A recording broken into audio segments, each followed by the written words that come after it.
The frozen corpse hanging from Rowan Mercer's cabin door wasn't supposed to be there. Neither was the terrified woman hiding inside his woodshed, clutching stolen documents worth more than his life. What started as a simple mail-order marriage in the Colorado Rockies became a blood-soaked fight for survival when Clara's past came hunting with bullets and fire. This is their story: violence, betrayal, and a love forged in gunpowder. If you stay until the end, hit that like button and drop a comment with your city so I can see how far this story travels. Now, let's go back to where it all began. The locomotive's brakes screamed against frozen rails, metal grinding metal until the whole platform shuddered. Rowan Mercer stood motionless in the snow, watching steam billow from the engine like breath from a dying animal. February in the Colorado Rockies didn't forgive mistakes, and he'd made a big one paying for a wife he'd never seen. The depot clerk had promised him a widow. Tough stock. Someone who'd buried a husband and knew what hard living meant. Rowan needed that. Winter lasted 8 months this high up, and the isolation killed softer people than cold ever did. But the woman stepping down from the passenger car wasn't what he'd ordered. She moved like a deer that had just heard the rifle crack, all jerking stops and wide eyes. Her dress was velvet, dark green, and completely wrong for mountain country. The fabric was torn along one sleeve, and her traveling cloak hung crooked across her shoulders. She carried a single battered suitcase, gripping it with both hands like it might run away. Rowan's jaw tightened.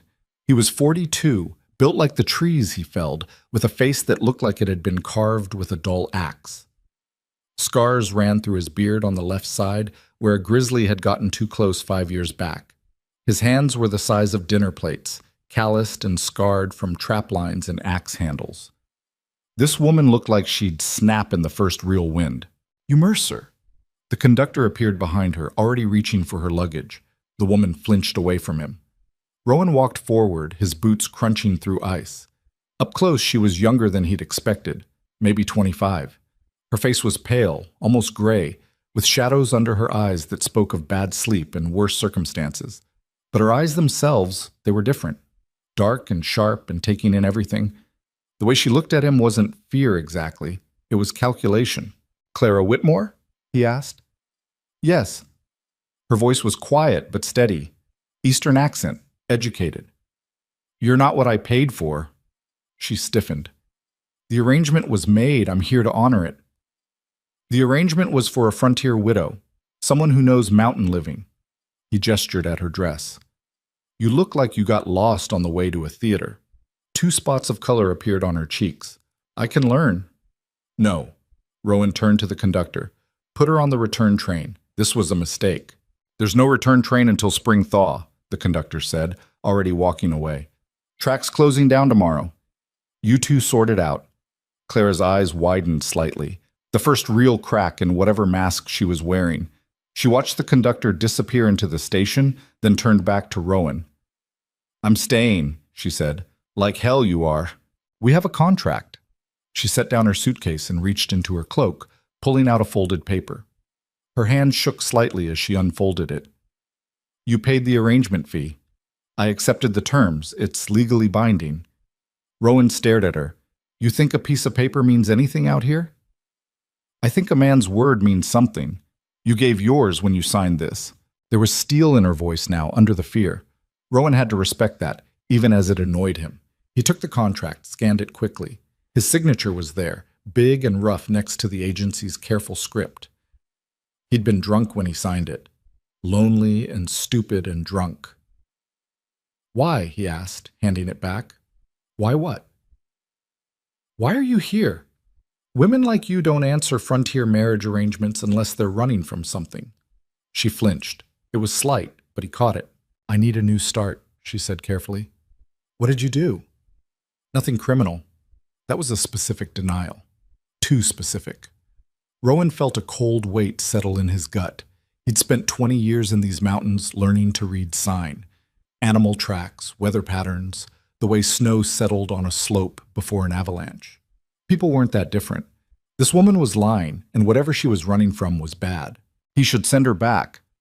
But the conductor was right. There was no train until April at earliest, and winter was coming down hard. Already the sky had that yellow-gray color that meant heavy snow before nightfall. You ever chopped wood? He asked. No. Hauled water from a creek through snow? No. Skinned an animal? Rendered fat? Kept a fire going for 12 hours straight?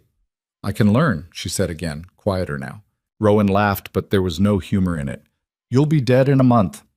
Then that's my problem. It's my problem when I have to dig your grave in frozen ground. She met his eyes. I'm not going back. They stood there in the falling snow, two strangers locked in a battle of wills neither could afford to lose. Finally, Rowan swore under his breath and picked up her suitcase. It was heavier than it looked. What's in here? He asked. Personal items. This weighs 40 pounds. I pack heavy. Another lie. Rowan wanted to dump the suitcase in the snow and see what spilled out, but people were starting to watch from the station windows. He jerked his head toward the wagon. We've got 3 hours of daylight left. My cabin's 2 hours north if the road's clear.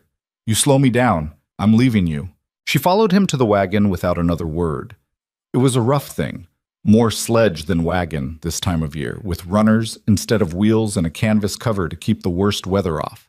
His two mules stood patient in their traces, their breath steaming. Rowan threw her suitcase in the back harder than necessary. She climbed up onto the bench seat without help, arranging her ridiculous velvet skirt as best she could. He noticed her boots then, leather, good quality, but city boots. Wrong sole, wrong height. Her feet would be frozen before they were halfway home. He climbed up beside her and took the reins. You got gloves? She shook her head. He reached under the seat and pulled out an extra pair of his work gloves. They were massive on her hands, but she put them on without comment.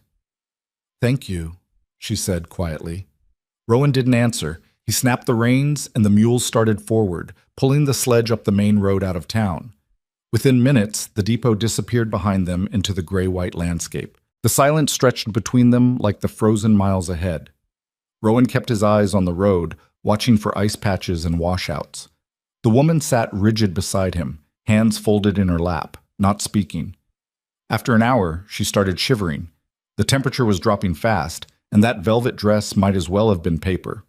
Rowan swore again and reached behind the seat for a wool blanket. He threw it at her. Wrap up before you freeze. She took it gratefully, pulling it around her shoulders.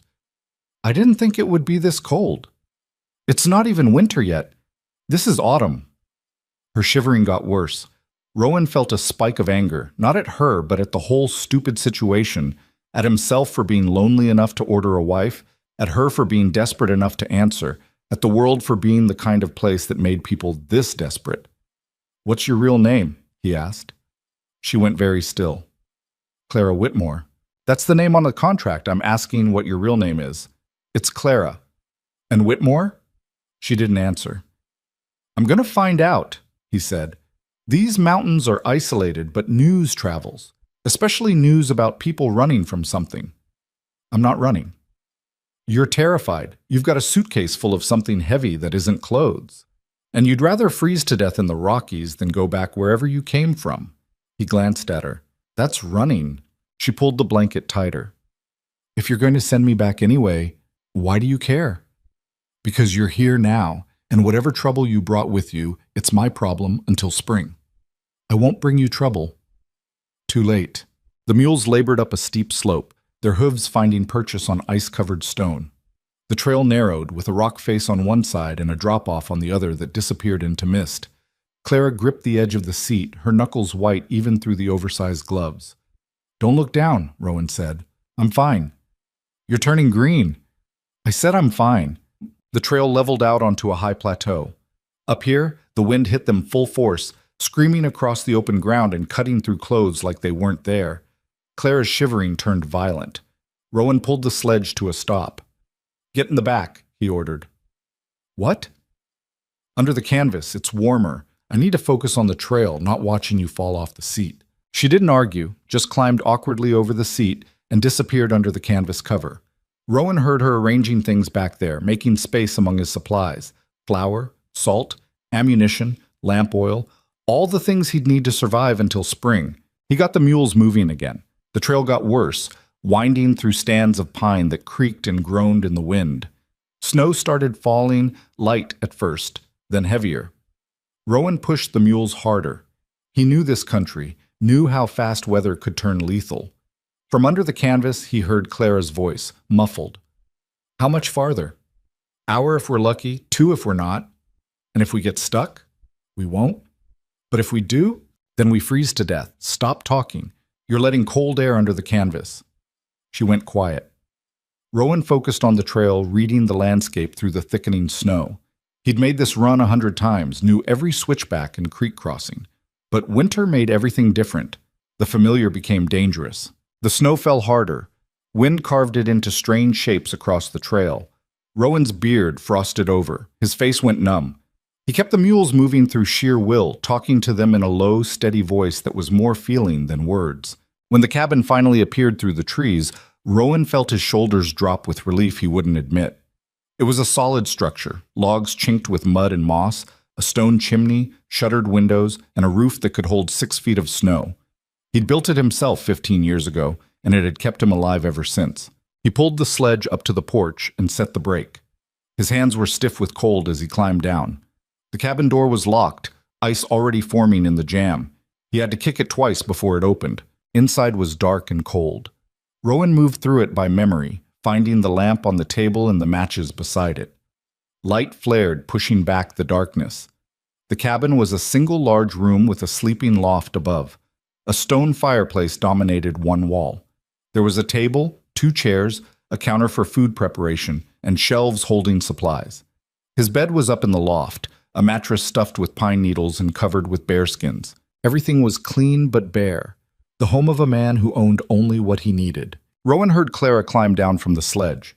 She appeared in the doorway, her face pale in the lamplight, snowflakes caught in her dark hair. "This is it?" she asked. "What were you expecting?" "I don't know. Something more." "This is the Rockies, not Philadelphia." He moved to the fireplace, started building a fire with practiced efficiency. "Unload your suitcase. Everything else stays on the sledge until I get the mules settled." She didn't move. "I said unload your suitcase," Rowan repeated, harder. "Where should I put it?" "I don't care. Find a corner." She stepped inside, carrying her battered case with both hands. She looked around the bare cabin like someone surveying a prison cell, then set the suitcase beside the door. Rowan got the fire going, feeding it kindling until flames caught. Heat started pushing into the room. He stood, brushing off his hands. "There's a barn out back for the mules. I'll get them settled, then finish unloading. You stay here and warm up." "I can help." "No, you'll slow me down." He left before she could argue, stepping back into the storm. The cold hit him like a fist after the brief warmth inside. He got the mules moving around the cabin to the barn, a 3-sided structure built against the mountain face. It wasn't much, but it kept the worst weather off. Inside, 2 milk goats looked up at his arrival, chewing placidly.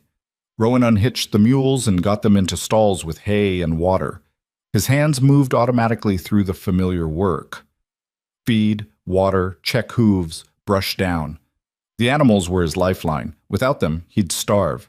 By the time he finished, full night had fallen. Snow was coming down in sheets now, already covering the sledge. Rowan worked fast, hauling supplies from the sledge into the cabin. Flour sacks, salt, coffee, ammunition, lamp oil. Everything had its place. Clara watched from beside the fire, not speaking. When he brought in the last load, a heavy bundle of furs from his fall trapping, she finally spoke. "Can I do anything?" "You know how to cook?" "Yes." "There's salt pork and beans in that barrel, coffee in the tin. Make something." She moved to the counter, her movements uncertain in the unfamiliar space. Rowan hung the furs on wall hooks to finish drying, then went to the loft and dug through a trunk. He found what he was looking for, a pair of old wool pants, a heavy shirt, and boots that had belonged to his younger brother before he died 10 years back. He came down and dropped them on the table. "Put these on. That dress is useless up here." Clara looked at the men's clothes. "These are warm. That's all that matters. Where should I change?" "Loft? I'm going back out to check the barn." He left again, giving her privacy. Outside, the storm was turning vicious. Wind howled through the trees, snow piled up fast. Rowan checked the barn one more time, making sure everything was secure, then fought his way back to the cabin. Inside, Clara had changed. The wool pants were too big, cinched tight with a belt. The shirt hung loose, but she looked less like she was going to blow away now. She'd pulled her hair back in a practical bun and was stirring something over the fire. "There's no proper stove," she said. "Fire's good enough." "For cooking every meal?" "You got other options?" She didn't answer, just kept stirring. Rowan hung up his coat and knocked snow off his boots. The cabin was warming up now, heat from the fire pushing into the corners. He sat at the table and watched her work. She was clumsy with the camp pot, uncertain about the heat. But she didn't quit. When she burned her hand on the metal handle, she just wrapped it in a cloth and kept going. 20 minutes later, she put a bowl in front of him. Beans and salt pork, cooked simple but edible. She'd made coffee too, strong and bitter the way he liked it. "Sit," he said, gesturing at the other chair. She sat, her own bowl in front of her. They ate in silence, the only sound the fire crackling and wind screaming outside. Finally, Clara spoke. "Where do I sleep?" Rowan hadn't thought about that. There was only one bed, up in the loft. "Loft?" he said. "I'll sleep down here." "That's your bed." "I've slept in worse places." "I can't take your bed." "You can, and you will." He finished his coffee. "I don't need you freezing to death the first night because you're too polite to take the warm spot." She looked like she wanted to argue, but didn't have the energy. "Thank you." "Don't thank me. This whole thing is a mistake." "You keep saying that, because it's true." She set down her spoon. "You don't know anything about me." "I know enough. You're scared. You're running, and you're not built for this life." "You're wrong about the last part." "Am I?" He leaned back in his chair. "You got soft hands. You don't know how to dress for weather. You can barely cook over a fire. What exactly makes you think you can survive up here?" Her jaw tightened. "I survived this long, didn't I?" "Surviving isn't the same as living. Up here, winter doesn't care how determined you are. It kills people who know what they're doing. Someone like you, someone like me what?" Her voice went sharp. "You don't know what I've survived. You don't know what I left behind." "Then tell me." "No." They stared at each other across the table, the fire casting shadows on the log walls. Outside, the storm intensified. Finally, Rowan stood. "I'm checking the animals one more time. You should sleep. Days start early up here." He put on his coat and went back out into the screaming dark. In the barn, the mules and goats were settled. Rowan stood in the doorway watching snow pile up and wondered what the hell he'd gotten himself into. When he came back inside, Clara was climbing the ladder to the loft. She moved carefully, still awkward in the oversized clothes. Rowan banked the fire and spread bearskins on the floor near the hearth. It would be warm enough down here. He'd slept in far worse conditions. He lay down, staring at the ceiling, listening to Clara moving around above him. Eventually, she went still. The cabin settled into quiet, just wind and fire and the creaking of logs under snow weight. Rowan didn't sleep. His mind kept circling back to the woman in his loft, the fear in her eyes, the weight in her suitcase, the lies she told. He'd made a mistake bringing her here. But what choice did he have? Leave her to freeze in town? Tomorrow, he'd figure this out, set some rules, make her understand what life up here actually meant. If she quit after a week, fine. He'd take her back to town when the trail opened and call it a lesson learned. But something in her eyes told him she wouldn't quit. Whatever she was running from was worse than anything these mountains could throw at her. And that, Rowan thought, was the most dangerous kind of desperation. The days that followed fell into a brutal rhythm.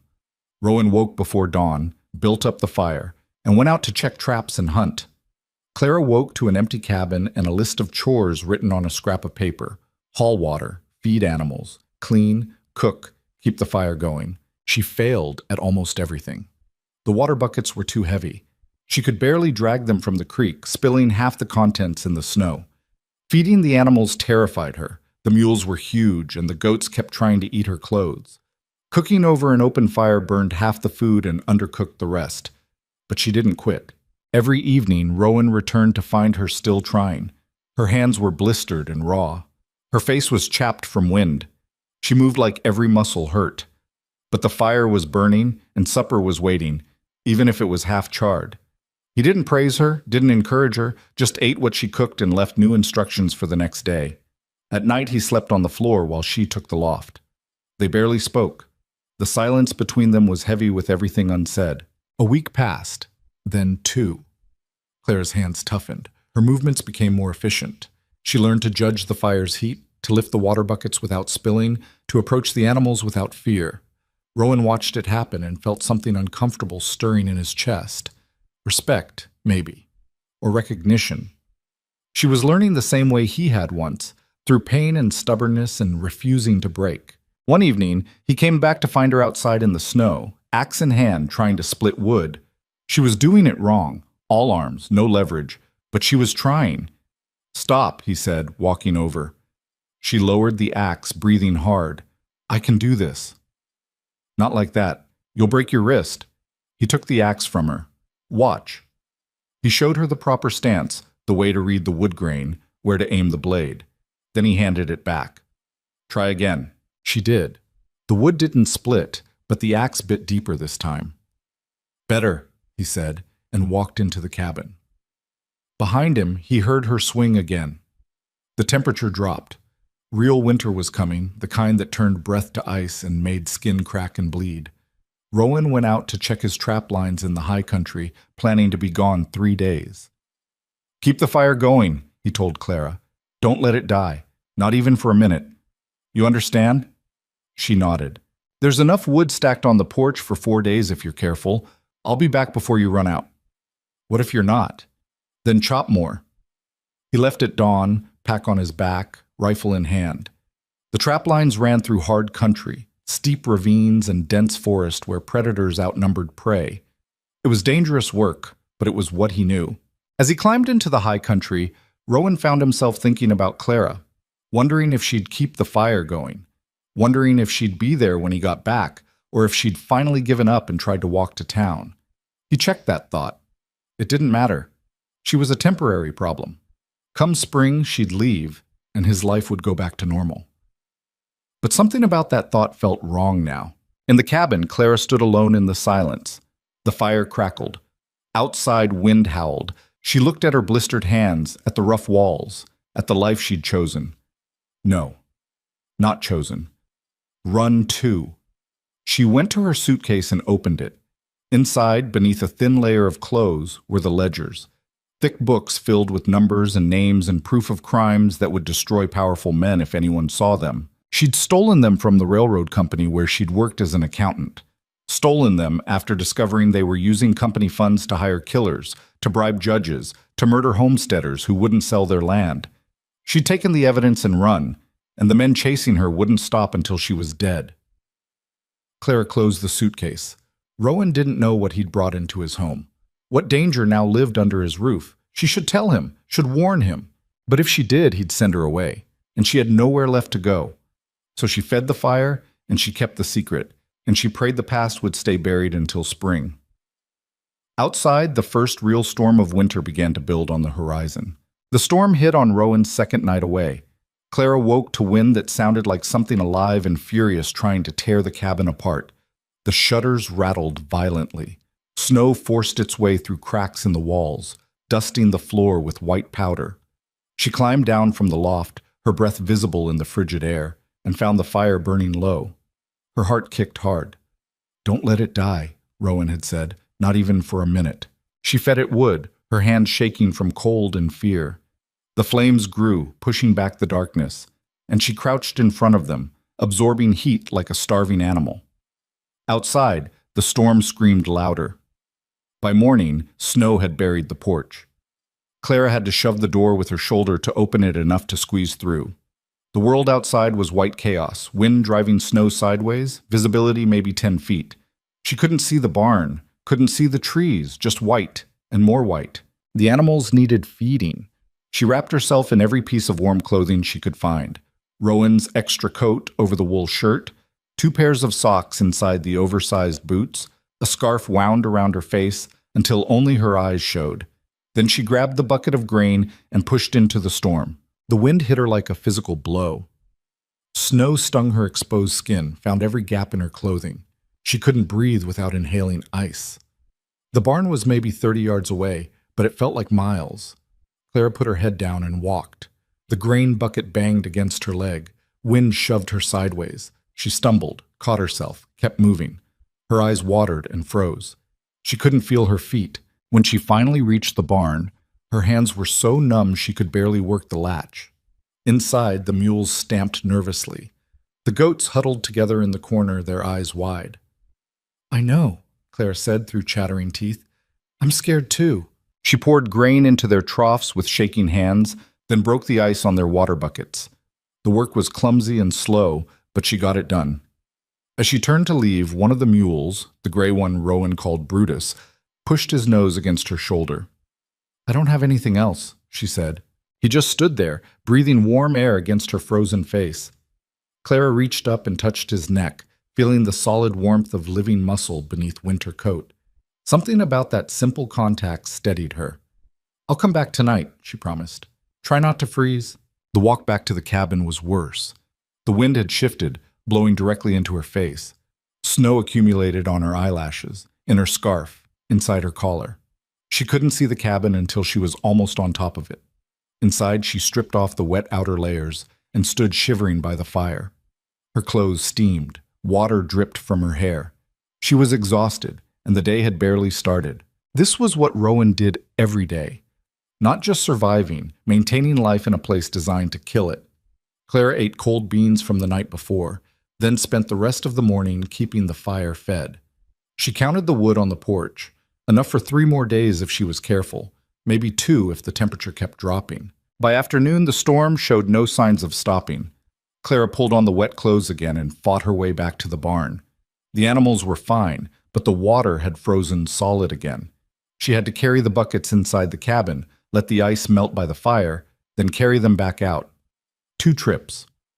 4 buckets. Her arms felt like they were going to fall off. That night, alone in the loft with wind howling outside, Clara thought about the ledgers, about the men hunting her. She'd worked for the Rocky Mountain Express Railroad for 3 years, keeping their books clean, balancing accounts, making sure everything looked legitimate to investors and regulators. She'd been good at her job, too good. Good enough to notice discrepancies, money disappearing from construction budgets, payments to shell companies that didn't exist. And then, one late night in the office, she'd found the real books. They detailed everything: bribes to land officials, payments to hired guns, specific names, dates, amounts. And buried in the numbers was something worse: a list of homesteaders who'd refused to sell their land. Next to each name was a date and a notation: resolved. She'd cross-referenced the dates. Every single one matched a newspaper report of a tragic accident: house fire, runaway wagon, hunting mishap, 14 families, 14 convenient deaths. Clara had stolen the ledgers that night, walked out of the office, and never went back. She'd bought a train ticket west with the last of her savings, changed her name, and answered the first mail-order marriage arrangement she could find. She thought she'd been careful, thought she'd covered her tracks, but men with that much money didn't leave loose ends. The storm lasted 3 days. On the morning of the 4th day, Clara woke to silence. The wind had stopped. She climbed down from the loft and opened the door to a world transformed. Snow had drifted against the cabin walls, some drifts higher than her head. The sky was clear and brutally blue. Sunlight sparkled off ice crystals, turning everything diamond bright. And the woodpile was almost gone. Clara counted what remained. Maybe enough for tonight if she was very, very lucky. Rowan had said he'd be back before she ran out. But what if the storm had caught him in the high country? What if he was hurt? What if he wasn't coming back? She looked at the forest beyond the barn. Plenty of deadfall wood out there. But the snow was waist deep, and she had no idea what she was doing. Do it anyway, she thought. You don't get to quit. She found Rowan's smaller axe in the barn, along with a coil of rope. She tied one end of the rope to the porch post, something she'd seen Rowan do before heading out in bad weather, a lifeline back to the cabin. Then she waded into the snow. It was harder than she'd imagined. The snow grabbed at her legs, soaked through her pants, worked its way into her boots. Every step was a fight. But she pushed forward, playing out rope behind her, looking for fallen branches. She found a dead pine 20 yards from the cabin, its branches dry and perfect for firewood.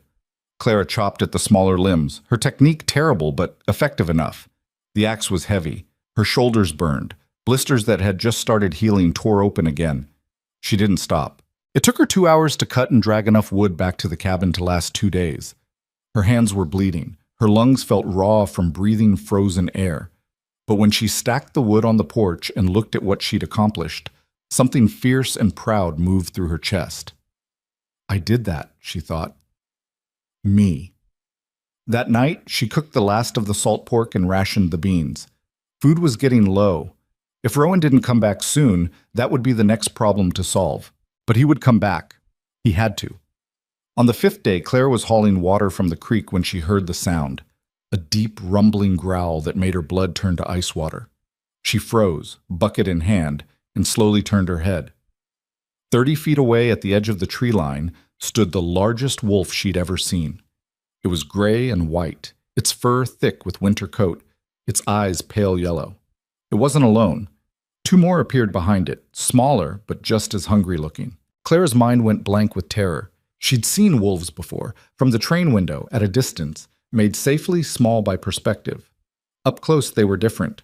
They were real in a way that made her understand why people feared the wilderness. The lead wolf took a step forward. Its lips pulled back, showing teeth. Clara dropped the bucket and ran. She made it 5 steps before her foot caught a hidden root beneath the snow. She went down hard, face first into the drift. Snow filled her mouth and nose. She scrambled up, gasping, and saw the wolves were closer now. Moving fast, predator instinct triggered by fleeing prey.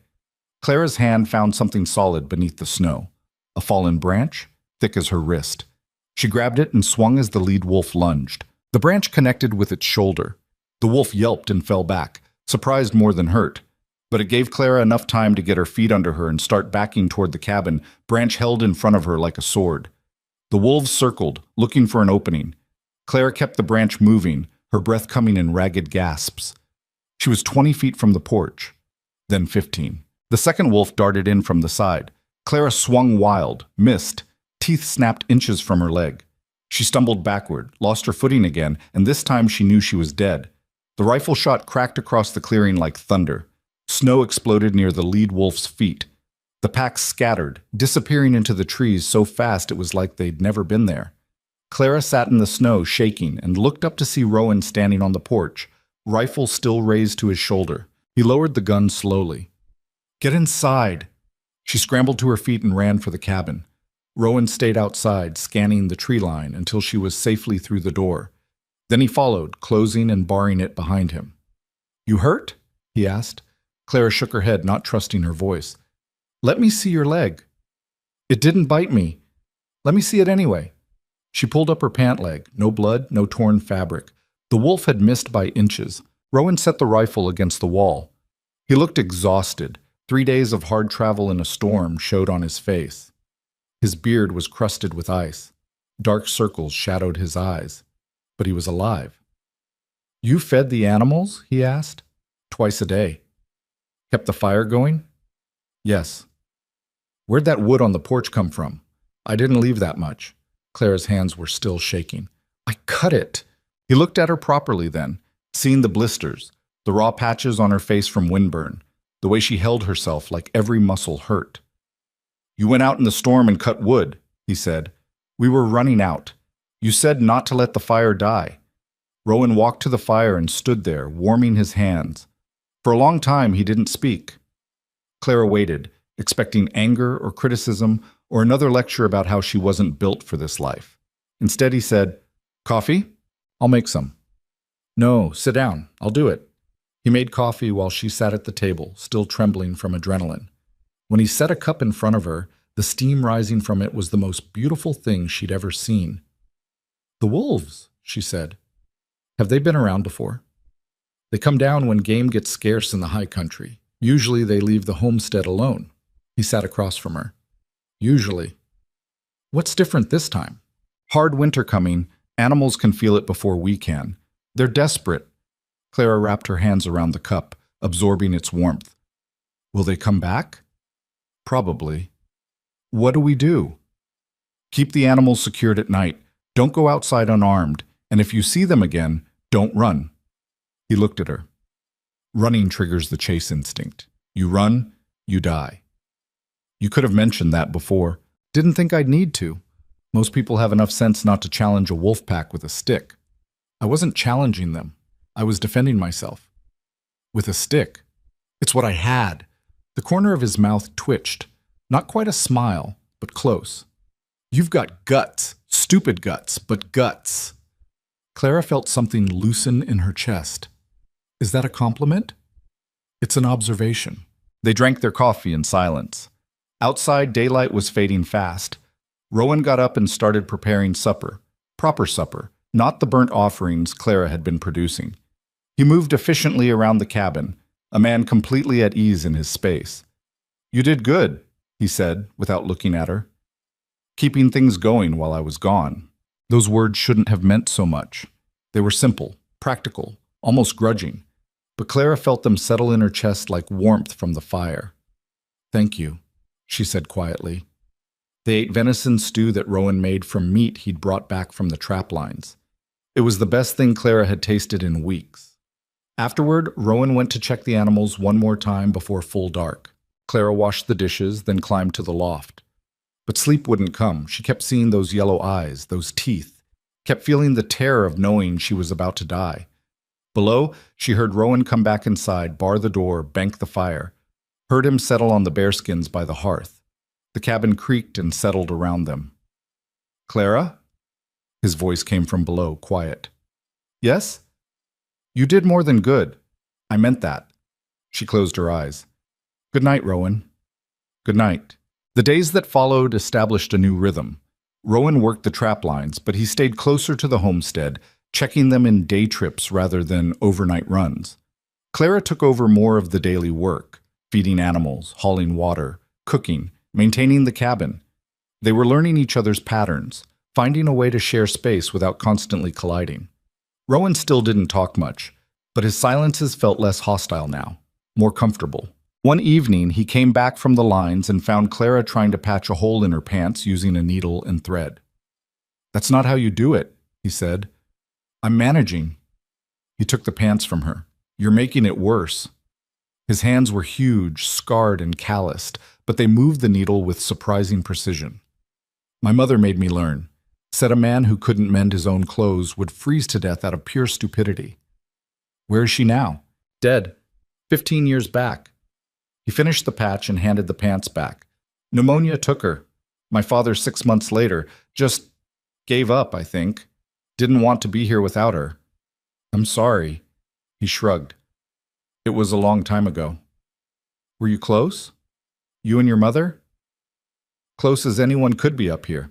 She was tough. Had to be. Married to a mountain man and raising sons in the middle of nowhere. He paused. She would have liked you. Clara looked up, surprised. Why? Because you don't quit. That's what she valued most, stubbornness in the face of bad odds. He stood, moving to the window. She buried 2 babies before my brother and I survived our first winters. Lost another son when I was 10. He fell through ice on the creek. She could have left after that. My father would have taken her back to civilization if she'd asked. But she stayed. What? Said she'd made a promise to this place.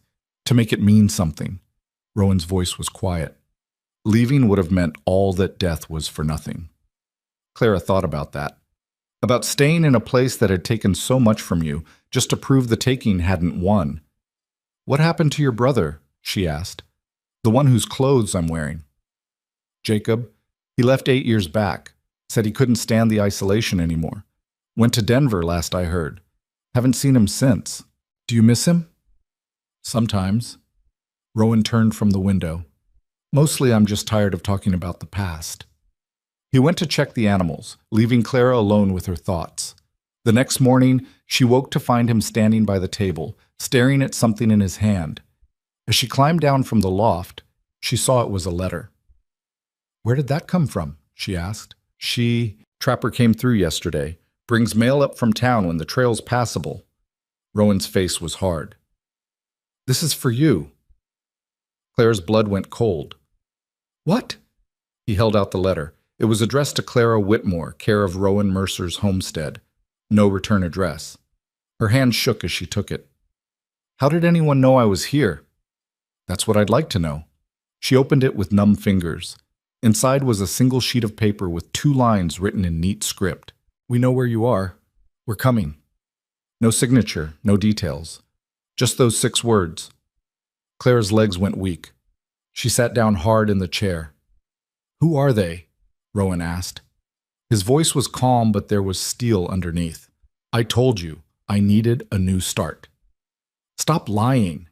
He slammed his hand on the table, making her jump. Someone just threatened you at my homestead. That makes it my business. Who are they? Clara looked at his face. The anger there, yes, but also something else. Concern. Maybe even fear for her. She made a decision. Railroad men, she said quietly. Rocky Mountain Express. I worked for them as an accountant in Denver. I found evidence they were murdering homesteaders who wouldn't sell their land. I stole the proof and ran. Rowan stared at her. The ledgers. In your suitcase. She nodded. How many people are we talking about? 14 families that I know of, probably more. And the men hunting you? Hired guns. Professional killers. The company can't let me live, Rowan. If those ledgers become public, the railroad falls apart. Investors pull out. Government investigations. Criminal charges. She looked at him. They'll burn this whole mountain to find me. Rowan walked to the window, looking out at the snow-covered clearing. When he spoke, his voice was measured. How long do we have? I don't know. The letter didn't say. The trapper who brought it? Did he see who gave it to him? I'll find out. He grabbed his coat and rifle. Stay inside, bar the door. Don't open it for anyone but me. Where are you going? To talk to Jake Morrison. He's got a place 2 miles south. He's the one who brings mail up. Rowan paused at the door. Those ledgers, they're the only reason you're alive right now, aren't they? The only reason they haven't just killed you already? Clara nodded. If I die, the evidence goes to federal authorities. I arranged it before I left Denver. A lawyer has instructions to open a sealed envelope if I don't check in every 3 months. Smart. He opened the door, then looked back. I'm not sending you away, Clara. Not before we figure this out. But when this is over, you're going to tell me everything. No more secrets. Okay. He left. Clara sat at the table, the letter in her hands, and felt the weight of her past crushing down on her present. She'd brought death to this mountain, to this man who'd done nothing but give her shelter when she had nowhere else to go. Rowan returned 2 hours later, his face grim. Morrison says a well-dressed man gave him the letter in town, paid him $5 to deliver it, no questions asked. He hung up his coat. The man had 2 others with him. All 3 were armed. Morrison said they looked like they meant business. They do. How many will they send? As many as it takes. Rowan nodded slowly, processing that. The nearest law is 4 days south. Even if we could get word to them, they won't come up here in winter for a property dispute. It's not a property dispute. It's murder. Try explaining that to a sheriff who's never seen evidence and won't risk his deputies in a blizzard. Rowan sat down across from her. We're on our own. Clara felt tears burning behind her eyes. I'm sorry, I should have told you, should have warned you before. Stop. His voice was hard but not cruel. You did what you had to do to survive. I understand that. But now we need to think tactically. What do you mean? I mean, this cabin is defensible. I built it that way. Thick walls, limited approaches, clear sight lines. The barn is a weakness, but we can shore that up. We've got weapons, ammunition, supplies. He leaned forward. And we've got time to prepare. They won't come until they're sure of their approach. These mountains kill people who don't know them. You're talking about fighting them. I'm talking about surviving them. There's a difference. Clara looked at this man she'd known for less than a month. This hard, scarred stranger who was now planning to risk his life for hers. Why? She asked. Why help me? You could tell them where the ledgers are, hand me over, and this all goes away. Rowan's jaw tightened. That's not who I am. You don't owe me anything. Maybe not. But I made a promise when I signed that contract, said I'd provide protection and shelter. That's what I'm doing. He stood. Besides, I don't like railroad men. They tried to run a line through this valley 5 years back. Wanted my land. When I wouldn't sell, they tried to force me out. Legal tricks, threats, all the usual tactics. What happened? I convinced them it wasn't worth the trouble. His hand unconsciously touched a scar on his forearm. They haven't been back since. Clara realized she was seeing a different side of Rowan now. Not just the mountain man surviving in isolation, but someone who'd fought before and knew how to win. Tell me about the ledgers, he said. Everything in them. I need to know what we're protecting. So she told him. The shell companies, the bribes, the list of dead homesteaders, the names of company executives who'd ordered the killings. As she spoke, Rowan's expression grew harder. These men, he said when she finished, the ones they killed, did they have families? Most of them. Wives, children. Clara's voice broke. I read the newspaper reports. House fires were the most common. Whole families burned alive in the night. Rowan stood and walked to the fireplace. He stared into the flames for a long time. We're keeping those ledgers safe, he said finally. And when this is over, we're making sure every word in them becomes public. Understood? Yes. Good. He turned to face her. Now let's get to work. They spent the next week fortifying the homestead. Rowan cut firing ports in the cabin walls, narrow slits that would let them shoot out while staying protected. He reinforced the door with extra planks and iron brackets. They moved supplies into the cabin: food, water, ammunition, medical materials. Clara learned to shoot. Rowan set up targets in the clearing and put his rifle in her hands. It's going to kick, he warned. Don't fight it. Let your body absorb the recoil. She fired. The rifle slammed into her shoulder hard enough to bruise.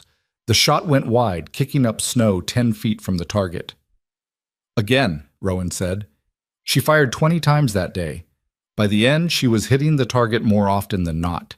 Her shoulder was a mass of bruises, but she could work the rifle's action and reload without fumbling. You're not a marksman, Rowan said, but you're good enough to hit something man-sized at 50 yards. That'll do. They practiced different scenarios. What to do if attackers came from the south, the north, multiple directions at once, where to position themselves for best coverage, how to reload under pressure, what to do if the cabin caught fire. At night, they sat by the fire and Rowan told her about the mountain, its moods, its dangers, how to read weather and terrain. He was teaching her to survive not just the coming fight, but the wilderness itself. Why? Clara asked one evening. Why teach me all this? Because if something happens to me, you need to know how to make it out of here alive. Nothing's going to happen to you. Maybe not, but hope isn't a plan. Clara looked at him in the firelight. His face was all hard angles and scars, but there was something else there now when he looked at her. Something softer. I keep waiting for you to tell me this is too much trouble, she said, that I should just leave. Where would you go? I don't know. Somewhere they wouldn't find me. There's nowhere like that. Men with that kind of money and motivation, they'll find you eventually. Better to make a stand here where we control the ground. We, Clara repeated. You keep saying we. Rowan met her eyes. You're my wife. On paper, at least. That means something up here, even if it was just a business arrangement. He paused. And you've proven yourself. Most people would have quit by now. You didn't. That earns my respect. Clara felt something shift in her chest. This hard man was offering her something precious, not just protection, but partnership, recognition. Thank you, she said quietly. Don't thank me yet. This isn't over. But that night, for the first time since arriving, Rowan didn't sleep on the floor by the fire. He climbed to the loft carrying an extra bearskin.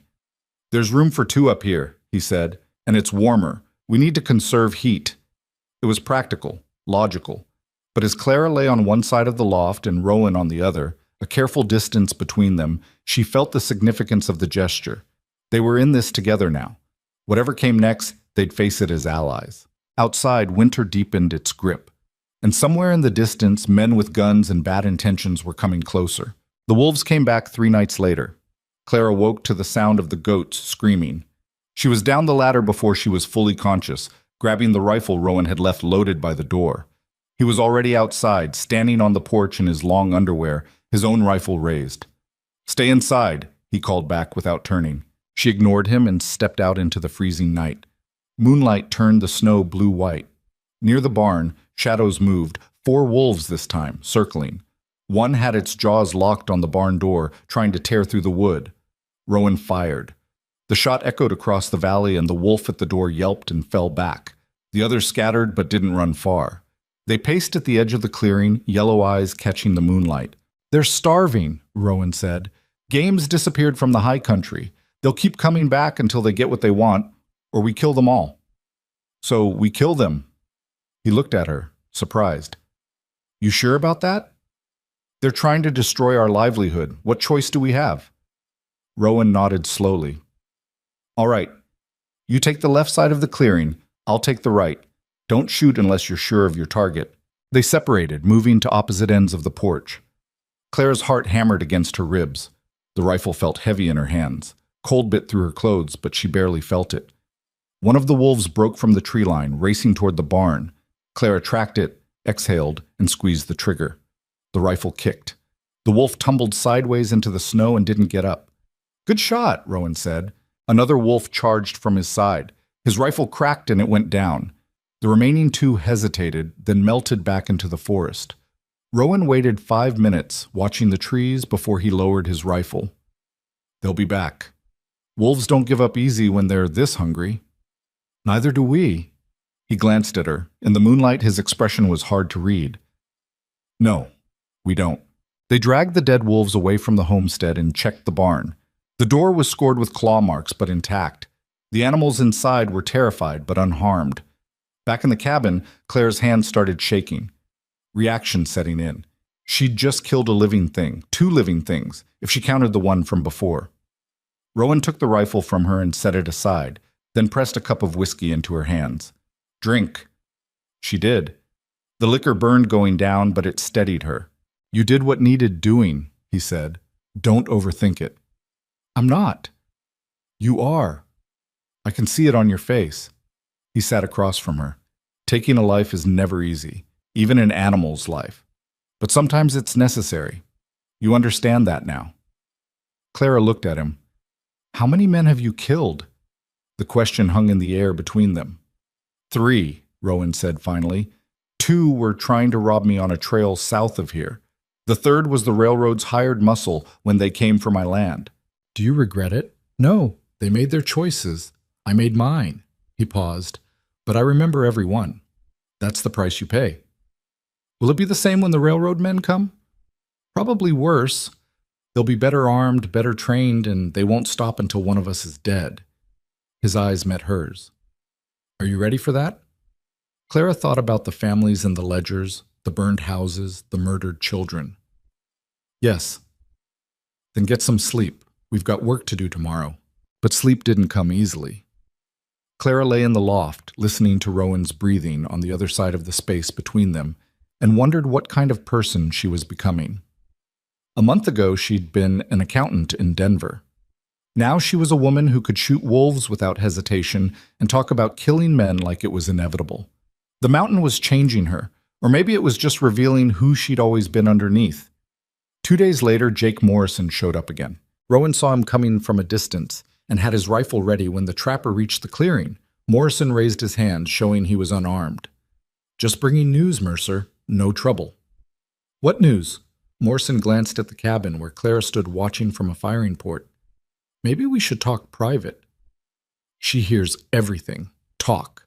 The trapper shifted uncomfortably. There's men in town asking questions about you. About your wife specifically. They're offering money for information. Where exactly your cabin is, how to reach it, what kind of defenses you might have. How many men? 5 that I saw, could be more. They're well equipped, professional. Morrison lowered his voice. Look, I know it's not my business, but whatever trouble your wife brought with her, these ain't the kind of men who give up easy. I know what kind of men they are. Do you? Because they're saying she's a thief, that she stole property from the railroad and they just want it back. Some folks in town are thinking maybe they should help. Rowan's jaw tightened. Which folks? Tommy Chen at the general store is one. He's still bitter about you breaking his brother's arm last year. Morrison shrugged. Just thought you should know. Watch your back. After Morrison left, Clara came out onto the porch. How long do we have? A week. Maybe less if they're smart and wait for good weather. Rowan looked at the sky. Storm's coming in tomorrow. That'll slow them down. And after the storm? After the storm, we find out if all this preparation was worth it. That night, they went through their supplies one more time. Ammunition, food, water, medical materials. Rowan had prepared as well as he could, but there were gaps. Not enough bullets if the fight lasted more than a few hours. Not enough food if they got pinned down for days. We should hide the ledgers, Clara said. Somewhere they won't find them even if they take the cabin. Where? She thought about it. The creek. There's that overhang where you showed me how to catch fish. We could wrap them in oilcloth and hide them under the rocks. Rowan nodded. Smart. If something happens to both of us, Morrison might find them eventually. He checks that spot for his own traps sometimes. You're talking about dying again. I'm talking about being realistic. Clara walked to where he stood by the window. I won't let you die for me, Rowan. It's not your choice to make. Then make me a promise. If it comes down to it, if you can escape and I can't, you leave me and get out. Take the ledgers and make sure they reach someone who can use them. No. Rowan, I said no. He turned to face her, and his expression was fierce. I don't leave people behind, not when they're depending on me. That's not who I am. Even if staying means dying. Even then.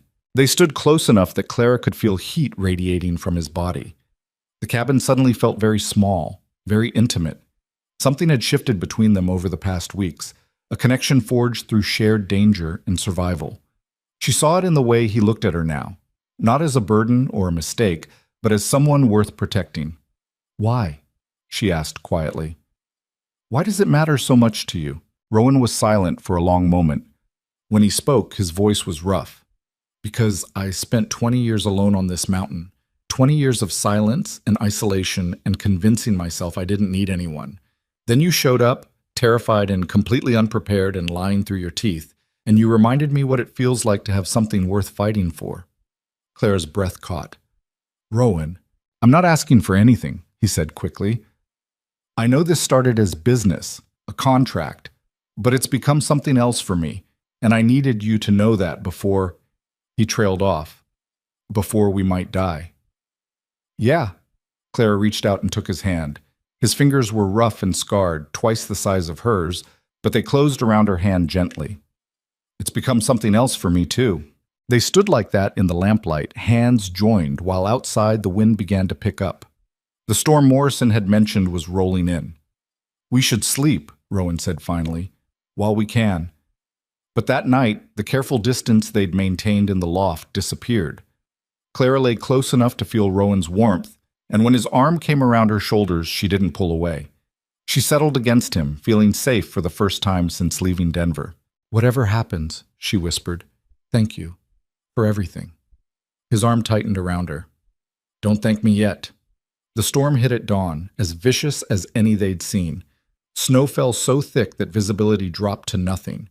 Wind howled around the cabin like something alive and angry. It was the kind of storm that killed people caught outside. It was also the kind of storm that would delay the railroad men.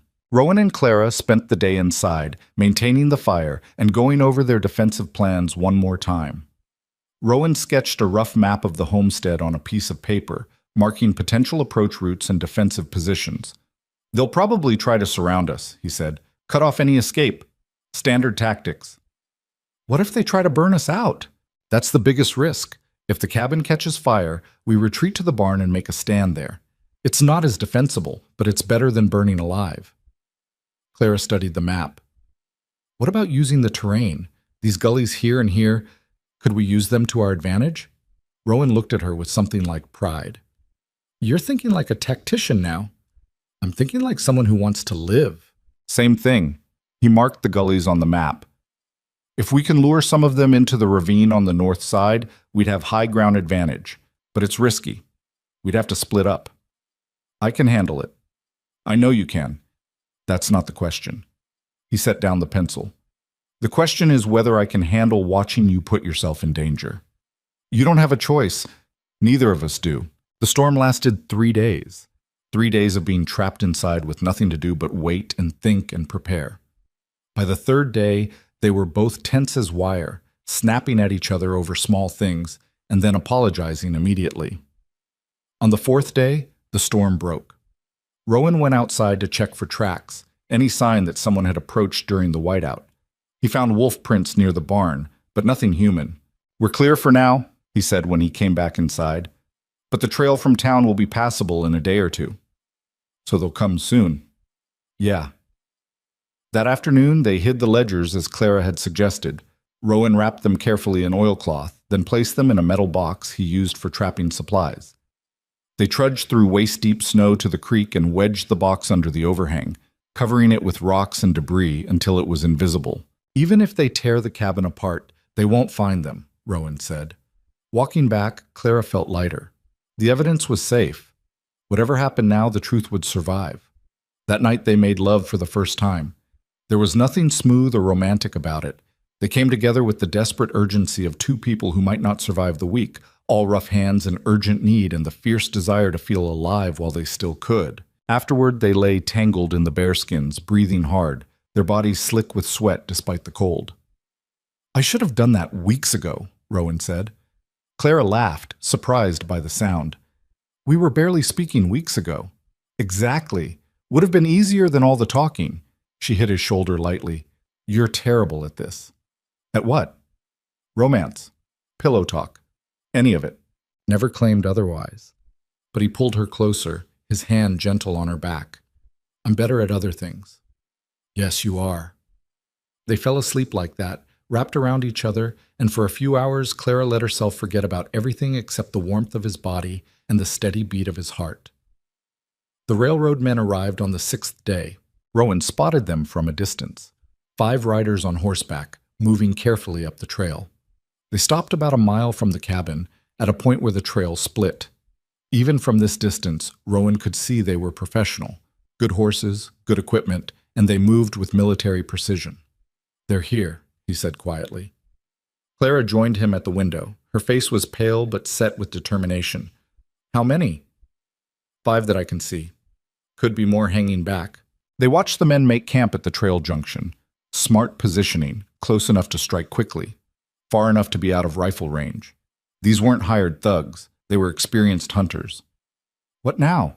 Clara asked. "Now we wait. Let them make the first move." But the first move didn't come that day, or the next.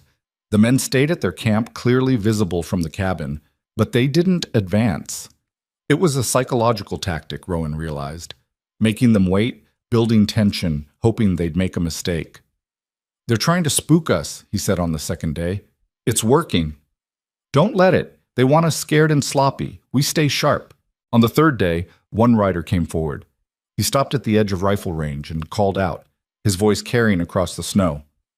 "Rowan Mercer, we just want to talk." Rowan appeared on the porch, rifle in hand. "Then talk." "We're looking for Clara Hastings. She's got property that belongs to the Rocky Mountain Express Railroad. Return it, and we leave peacefully." "There's no one here by that name." The rider was silent for a moment. "Come now, Mercer, we know she's there. The woman you married from Denver. Just hand over the documents and this ends without bloodshed." "I don't have any documents. We can make this easy or hard. Your choice." Rowan raised his rifle and fired. The shot kicked up snow 10 feet in front of the rider's horse. The animal reared, nearly throwing its rider. "That's my answer," Rowan shouted. "Come take what you want if you think you can." The rider wheeled his horse and galloped back to camp. Rowan stayed on the porch, watching until Clara touched his arm. "That was a declaration of war," she said. "It was always going to be war. Now they know where we stand." That night, they fortified their positions. Rowan moved extra ammunition to the firing ports. Clara filled buckets with snow to fight fires. They ate a cold supper, not wanting smoke from cooking to give away their exact position in the dark. "They'll come tonight," Rowan said, "under cover of darkness." "How do you know?" "Because that's when I'd come. New moon, good cover, and we're expecting them. They'll want to hit before we're ready." He was right. At midnight, the first shots rang out. Muzzle flashes lit up the darkness from 3 different directions. Bullets punched through the shutters, thudded into the log walls. Rowan and Clara took their positions at opposite firing ports and returned fire. Clara's hands were steady as she worked the rifle's action. Sight, breathe, squeeze, reload. She couldn't see what she was shooting at, just muzzle flashes in the dark, but she kept firing, keeping the attackers from advancing. Beside her, Rowan fired with mechanical precision, each shot deliberate. "North side," he called. "2 coming up the gully." Clara swung her rifle to cover that approach. She saw shadows moving through the snow and fired. One shadow fell. The other dropped flat and returned fire. Bullets splintered the shutter next to her face. The fight lasted 20 minutes. Then, as suddenly as it started, the shooting stopped. Silence fell, broken only by the ringing in their ears. "Everyone alive?" Rowan called. "Yes," Clara gasped. Her shoulder throbbed from the rifle's recoil. "You?" "I'm good. Stay sharp. This might just be the opening round." He was right again. An hour later, they came again, this time with fire. Burning arrows arced through the darkness, landing on the roof against the walls. Rowan had prepared for this. The roof was covered with snow and wouldn't catch easily, but the porch caught fire. "Water!" he shouted. Clara grabbed a bucket and dumped it on the flames while Rowan covered her, firing at the shadows beyond the firelight. The flames hissed and died, but more arrows came. The whole front of the cabin was lit up now, making them perfect targets. "We can't stay here!" Clara yelled over the gunfire. "Barn, move!" They grabbed their rifles and ammunition and ran. Bullets chased them across the snow. Clara felt one whistle past her ear so close it burned. She dove through the barn door and rolled, coming up with her rifle ready. Rowan was right behind her, slamming the door and barring it. "You hit?" "No. You?" "I'm fine." He moved to a gap between the boards and peered out. "They're advancing. 4 of them, maybe 5. "Where's the 5th man?" As if in answer, something heavy hit the barn's back wall. Then came the smell. Lamp oil. "They're going to burn us out," Clara said. Rowan's face was grim. "That's the plan." Smoke started seeping through the walls. The animals panicked, mules kicking, goats bleeding. Rowan made a split-second decision. "We let them out. The animals will create chaos. We use that to break through their line." "That's insane." "You got a better idea?" Clara didn't. Rowan opened the animal stalls, then grabbed the blasting powder he kept for clearing stumps. He'd brought it to the barn during their preparations, hoping he wouldn't need it. Now he packed it against the back wall, near where the fire was starting. "When I blow this, we go through the hole. Fast and hard. Don't stop for anything." He lit the fuse and they pressed themselves against the side wall. The explosion was deafening. The back wall blew outward in a shower of splintered wood. Smoke and fire billowed. The animals stampeded through the gap. "Now!" Rowan roared. They ran through the smoke and chaos. Clara saw a man ahead, trying to control his panicked horse. She fired without thinking. He fell. Rowan was beside her, shooting at shadows, clearing their path. They made it to the tree line. Behind them, the barn was fully ablaze now, lighting up the night. The cabin was burning too, flames reaching toward the sky. Everything they'd built was turning to ash, but they were alive. Rowan pulled her deeper into the forest, moving fast through terrain he knew by heart. Shots followed them, but the shooters were firing blind now, disoriented by the explosions and the burning buildings. They ran for what felt like hours, but was probably only minutes. Finally, Rowan stopped in a dense stand of pine and pulled Clara down beside him. "Stay quiet," he whispered. "Listen." They listened. Voices carried through the trees, men calling to each other, organizing. But the voices were confused, angry. The explosion had thrown them off. "How many did we get?" Clara whispered. 2 for sure, maybe a third, but there's still at least 2 out there, and they know these woods now. "What do we do?" Rowan's face was hard in the dim light filtering through the trees. "We hunt them before they hunt us." He moved through the forest like a ghost, and Clara followed, trying to match his silence. They circled wide, using the terrain and darkness to their advantage. Rowan was in his element now. This was his mountain, his territory. They found the first man by his cigarette. He was standing watch at the edge of the clearing, smoking while the buildings burned behind him. Stupid mistake. The orange glow made him a perfect target. Rowan didn't hesitate. His rifle cracked once, and the man went down. "One left," he said. "The leader. He'll be the smartest, the most dangerous." They spent an hour searching, moving carefully, checking every shadow. The burning buildings cast dancing light through the trees, making everything uncertain. Finally, they heard movement ahead. Someone trying to move quietly, but not quite managing it. Rowan held up his hand. "Wait." The man came into view, tall, well-dressed even in trail clothes, carrying an expensive rifle. He was moving toward where they'd hidden the ledgers by the creek. Someone must have talked, given up the location. Rowan and Clara moved to flank him. They had the high ground, the element of surprise. But as they positioned themselves, the man's head snapped up. He'd sensed something. "Mercer," he called. "I know you're there. Let's talk like civilized people." Rowan didn't answer. The man continued, his voice reasonable, educated. My name is William Blackwood. I work for the railroad, but I'm not just hired muscle. I'm here to make you an offer, a generous one. Still, Rowan remained silent. $50,000, Blackwood said. Cash. For the ledgers and your silence. You and your wife can disappear, start fresh anywhere you want. Nobody has to die tonight. Clara looked at Rowan. In the firelight, his face was stone. I know you're a practical man, Mercer, Blackwood continued.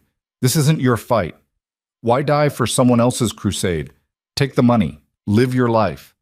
Rowan finally spoke, his voice carrying through the trees. How many families did you kill? Blackwood went still. The ledgers list 14, Rowan said, but I'm guessing there were more. How many, Blackwood? That's business.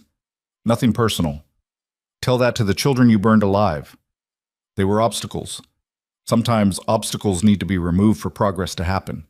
Blackwood's voice hardened. You're an obstacle now, Mercer. Don't make me remove you too. Try it. Blackwood raised his rifle, scanning the trees. Last chance. Take the deal. Rowan's answer was a bullet that kicked up snow at Blackwood's feet. The railroad man dove for cover and returned fire, his shot splintering trees around them. The fight was brutal and close. Blackwood was good, trained, experienced, and fighting for his life. He used the terrain well, forcing Rowan and Clara to split up, trying to isolate them.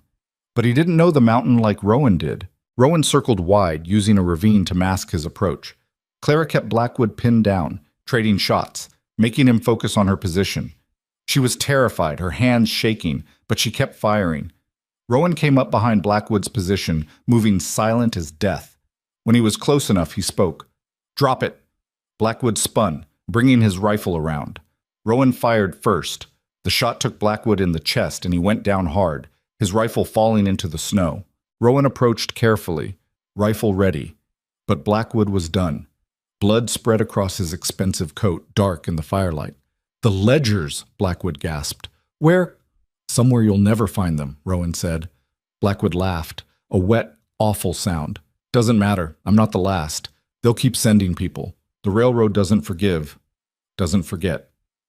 Neither do I. Blackwood's eyes glazed over. His last breath rattled out across the snow. Clara appeared beside Rowan, her rifle still raised. She looked down at the dead man and felt nothing. No guilt, no triumph, just exhaustion. It's over, she said. This part is. They walked back toward the homestead. The barn was gone, just smoldering ruins. The cabin was a skeleton of charred logs, still burning in places. Everything they'd worked for, everything Rowan had built over 15 years, was ash and smoke. Clara felt tears burn her eyes. I'm so sorry. Your home was just a building, Rowan said quietly. We're alive. That's what matters. They stood in the snow, watching the ruins burn as dawn began to break over the mountains. Somewhere in the distance, a wolf howled. The sound was lonely and wild and strangely appropriate. What now? Clara asked. Rowan pulled her close, his arm around her shoulders. Now we finish this. We get those ledgers to someone who can use them.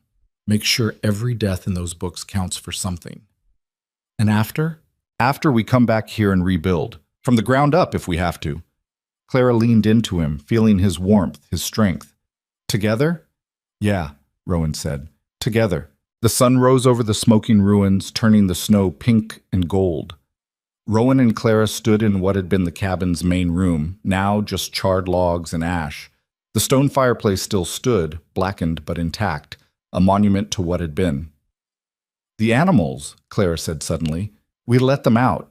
They could be anywhere. They won't go far. Mules are smart enough to stick close to where they know food is. Rowan kicked at a burned timber. We'll round them up after we deal with the bodies. There were 5 corpses scattered around the homestead. Rowan went through their pockets methodically, his face showing nothing. He found money, ammunition, and papers identifying them as railroad security contractors. One had a telegram folded in his coat. Rowan read it, then handed it to Clara. The message was brief. Recover documents. Eliminate witnesses. No survivors. They weren't planning to let either of us walk away, Clara said. I know. Rowan pocketed the telegram. This is evidence. Proves the railroad sent them. They spent the next 2 hours dragging bodies to the edge of the property. The ground was too frozen to dig graves, so Rowan piled rocks over them. It wasn't respectful exactly, but it kept the wolves from getting at them. "We should check their camp," Claire said when they finished. "They had supplies, horses. We'll need both for the trip to Denver." The camp at the trail junction was still intact. The railroad men had traveled well equipped: tents, food stores, ammunition, and 5 good horses tied to a picket line. Rowan and Clara loaded what they could carry onto 2 of the horses and set the others loose. In a few days, they'd wander down to Morrison's place or one of the other homesteads, where someone would claim them. Back at the ruins, they found 3 of the 4 animals. The mules, Brutus and Sarah, were huddled near the barn's remains. 1 goat was with them, the other was gone, probably killed in the chaos. "At least we didn't lose them all," Clara said, scratching Brutus behind the ears. The big mule leaned into her touch, and something about that simple gesture of trust made her eyes burn with tears she refused to shed. They made a temporary camp in the barn's stone foundation, where one wall still provided some wind protection. Rowan built a fire using timber from the ruins. They ate food from the railroad men's supplies: salt pork, hardtack, coffee that was better than anything Rowan had ever bought. "Bastards ate well while hunting people," he muttered. Clara sat close to the fire, her rifle across her knees. She hadn't put it down since the fight ended. "What's our next move?" "We get the ledgers and head for Denver. 4 days hard riding if the weather holds. The railroad has people everywhere. The moment we show up, we don't show up. Not openly." Rowan poured coffee into 2 tin cups. "I know a federal marshal in Denver, man named Samuel Garrett. He's honest, which is rare for that city. We get the ledgers to him. He'll know what to do with them." "You trust him?" "As much as I trust anyone." Rowan handed her a cup. "He tried to recruit me as a deputy once, back when I still went to town regular. Said I had the right temperament for law work." "What did you tell him?" "That I'd rather freeze to death alone than deal with people's problems for a living." Rowan almost smiled. "He said the offer stood if I changed my mind." They drank their coffee and watched the sun climb higher. Smoke still rose from the cabin ruins. The smell of burned wood hung in the air, mixing with pine scent from the surrounding forest. "I destroyed your life," Clara said quietly. "You didn't pull the trigger. They did. But they came because of me, because of what I took." Rowan set down his cup. "You took evidence of murder. That's not a crime, Clara. That's courage. What they did to those families, that's the crime. Don't get those things confused. It doesn't change what happened here. No, it doesn't." He looked at the ruins. "But this was always temporary. Buildings burn, land doesn't. I can rebuild." "Why would you want to, after everything is shot?" "Because this is my home. Has been for 20 years. I'm not letting railroad killers chase me off my own mountain." His voice was firm. "And because I'm not doing it alone this time." Clara met his eyes. In the morning light, she could see the exhaustion there, the pain he wouldn't voice. But she also saw determination. This man didn't break. He bent, adapted, survived. "We should move soon," she said, "before anyone else comes looking." "Agreed. We'll rest a few hours, tend the animals, then head out at dusk. Traveling at night is risky, but it's better than being spotted on the trail." They spent the afternoon salvaging what they could from the ruins. Clara found her suitcase, charred but intact. Inside, her few clothes were ruined, but the false bottom she'd built was still there. Empty now, since the ledgers were safe by the creek. Rowan recovered some tools from the barn wreckage, along with several traps and his best skinning knife. Not much, but enough to start over when the time came. At the creek, they retrieved the metal box. The ledgers inside were undamaged, still dry in their oilcloth wrapping. Clara held them for a moment, feeling their weight. These books had cost so much already. They'd cost more before this was finished. "You ever think about just burning them?" Rowan asked. "Walking away, letting the railroad win?" "Every day since I took them." "But you won't?" "No." Clara put the ledgers in a saddlebag. "Those families deserve justice, even if it's too late to save them." They left at sunset, riding south on the trail toward civilization. Rowan led on one of the railroad horses, a sturdy bay gelding. Clara followed on a smaller roan mare, with Brutus and Sarah trailing behind on lead ropes. They moved slowly, carefully, Rowan reading the trail for signs of more danger. The first night they camped in a shallow cave Rowan knew, hidden from the trail. They didn't light a fire. Too risky. They ate cold food and slept in shifts, one always watching while the other rested. Clara woke in the small hours to find Rowan sitting at the cave entrance, silhouetted against starlight. She moved to sit beside him. "Can't sleep?" she asked. "Thinking." "About what?" "About how quiet it is." He gestured at the darkness. "Out here, away from the homestead, no responsibilities, no one depending on me, just the trail and the next mile." "You miss it, being alone." "Sometimes," he glanced at her, "but not as much as I thought I would." They sat in comfortable silence, shoulders touching. Clara thought about Denver, about what waited for them there. Federal marshals and courtrooms, newspapers and politicians, a world she'd run from and now had to run toward. "I'm scared," she admitted. "Good. Means you're thinking clearly." "What if the marshal doesn't believe us? What if the railroad has already bought him?" "Then we find someone else. Keep going until we find someone who can't be bought." Rowan's voice was steady. "The truth is on our side. That counts for something." "Does it?" "Those families had truth on their side. It didn't save them." "No, but they didn't have evidence. We do." He turned to look at her fully, and they were alone. "We're not." Clara leaned against him, drawing strength from his solid presence. "When this is over, if we survive, what happens to us? What do you want to happen?" She thought about that. "I want to go back to the mountain. Help you rebuild. Make a real life there, not just a survival arrangement." "That what you really want? Or are you just saying it because it's what I want to hear?" "It's what I really want." She met his eyes. "I'm not the same person who stepped off that train. The mountain changed me. You changed me. I don't want to go back to being that frightened woman hiding in cities." Rowan nodded slowly. "All right then. We make it through this. We go home. Together."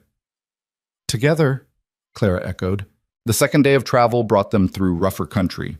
The trail narrowed, winding through steep-walled canyons where ambush would be easy.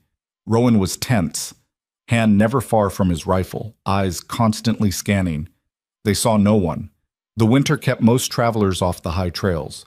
But late in the afternoon, they found tracks, multiple horses, moving north toward Rowan's homestead.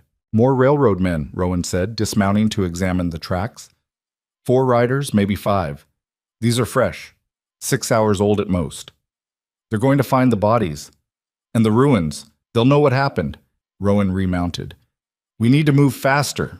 They pushed the horses harder, covering ground quickly despite the rough terrain. As darkness fell, they descended into lower elevations where the snow was lighter and the trail easier. They made camp in a dense stand of pine, taking turns on watch again. On Clara's watch, around midnight, she heard something moving in the darkness. Not an animal. The sound was wrong, too deliberate. She touched Rowan's shoulder and he woke instantly, hand on his rifle.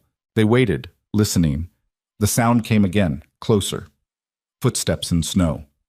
Rowan brought the rifle to his shoulder, aiming at the darkness. "Show yourself, or I start shooting." "Don't shoot, Mercer. It's Morrison." The trapper emerged from the trees, hands raised, looking exhausted and frightened. "Thank hell I found you." "What are you doing out here?" Rowan demanded. "Running, same as you." Morrison collapsed near their small fire. "More railroad men came through town yesterday. 8 of them this time. They're asking hard questions, threatening people. Tommy Chen told them about me bringing that letter, about me knowing where your cabin was." "Did you tell them anything else?" "No, I swear. But they're offering serious money for information. Someone's going to talk eventually." Morrison looked between them. "You need to get out of this territory. These men aren't stopping until they find what they're looking for." "We're heading to Denver," Clara said, "to a federal marshal." Morrison laughed bitterly. "The railroad owns half the marshals in Denver. You walk into that city, you're walking into a trap." Rowan's jaw tightened. "Garrett's honest." "Maybe, but can you get to him before the railroad gets to you?" Morrison shook his head. "They've got eyes everywhere down there. Telegraph operators, hotel clerks, even the damn stable boys. You show up asking for a federal marshal, they'll know within the hour." "Then what do you suggest?" Clara asked. Morrison pulled out a folded newspaper from his coat. I picked this up in town before I ran. You need to see it. The paper was a Denver Post from 3 days ago. On the front page was an article about a crusading journalist named Catherine Walsh, who'd been investigating railroad corruption for months. She'd published a series of exposés about bribery and fraud, and according to the article, she was planning something bigger. Walsh has connections, Morrison said, political ones. She's the daughter of a state senator, so the railroad can't just make her disappear. Get your evidence to her. She'll know what to do with it. Rowan studied the article. Where do we find her? Her office is on Larimer Street, above a print shop. But like I said, Denver's dangerous for you now. You'll need to be smart. We'll manage. Morrison stood. I'm heading west, over the mountains into Utah territory, putting distance between me and this whole mess. I'd suggest you do the same after you deliver those ledgers. He looked at Clara. I'm sorry I brought you that letter. If I'd known what it would start... You couldn't have known, Clara said. This isn't your fault. After Morrison disappeared back into the darkness, Rowan and Clara sat by the dying fire. A journalist, Clara said. That could work. Or it could get us killed faster. Rowan poked at the embers. But it's better than walking blind into a marshal's office. They broke camp before dawn and rode hard. By the third day, they reached the outskirts of Denver. The city sprawled across the plains, a maze of streets and buildings that looked alien after weeks in the mountains. Smoke from 1,000 chimneys hazed the air. The noise of civilization, wagon wheels, shouting voices, steam whistles, was almost overwhelming. They found a cheap stable on the edge of town and paid to board the horses. The stable owner barely looked at them, which was good. They needed to be invisible. We need different clothes, Rowan said, looking down at his mountain gear. We look like exactly what we are, people running from something. They found a second-hand shop and bought city clothes. For Rowan, a plain suit that fit poorly across his broad shoulders. For Clara, a simple dress and coat that wouldn't draw attention. They changed in the back of the shop, and when Clara saw Rowan in the ill-fitting suit, she almost laughed. I look ridiculous, he said. You look like a banker having a bad day. That's worse than ridiculous. They made their way toward Larimer Street, moving through crowds that parted around Rowan's bulk. Clara kept the saddlebag containing the ledgers close to her body, hand inside her coat near the pistol Rowan had given her. The print shop was easy to find.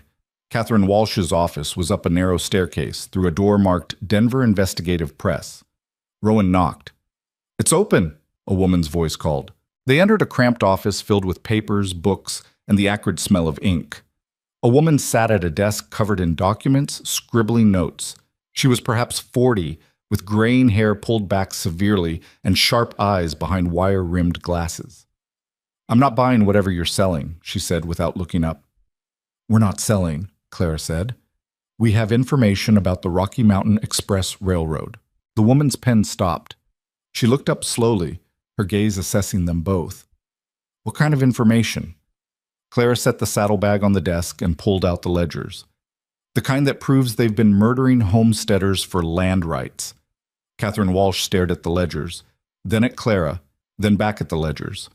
Slowly, she closed the door to her office and locked it. Sit down, she said, and start from the beginning. They talked for 2 hours. Clara explained how she'd found the ledgers, what they contained, why she'd run. Rowan described the attacks on his homestead, the dead railroad men, the evidence they'd collected. Walsh listened intently, occasionally asking sharp questions, taking notes in precise handwriting. When they finished, she opened one of the ledgers and began reading. Her expression grew darker with each page. This is extensive, she said finally. Names, dates, payment amounts. It's all here. She looked at Claire. Do you understand what you're holding? This isn't just evidence of murder. This is proof of systematic corruption going all the way to the territorial legislature. Can you use it? Rowan asked. Can I use it? This is the story I've been chasing for 2 years. Walsh's eyes gleamed. But it's also dangerous. The railroad will do anything to suppress this. They already tried, Clara said. We're still here. Walsh studied them both. This odd pair, clearly exhausted, clearly desperate. You realize you can't stay in Denver. The moment I publish this, they'll know where the evidence came from. They'll come after you. We know, Rowan said. Where will you go? Back to the mountains. Let them come find us there if they want. Walsh nodded slowly. All right, here's what's going to happen. I'm going to copy every page of these ledgers tonight. I have connections at 3 different newspapers, the Post, the Tribune, and the Rocky Mountain News. Tomorrow morning, all 3 will run the story simultaneously.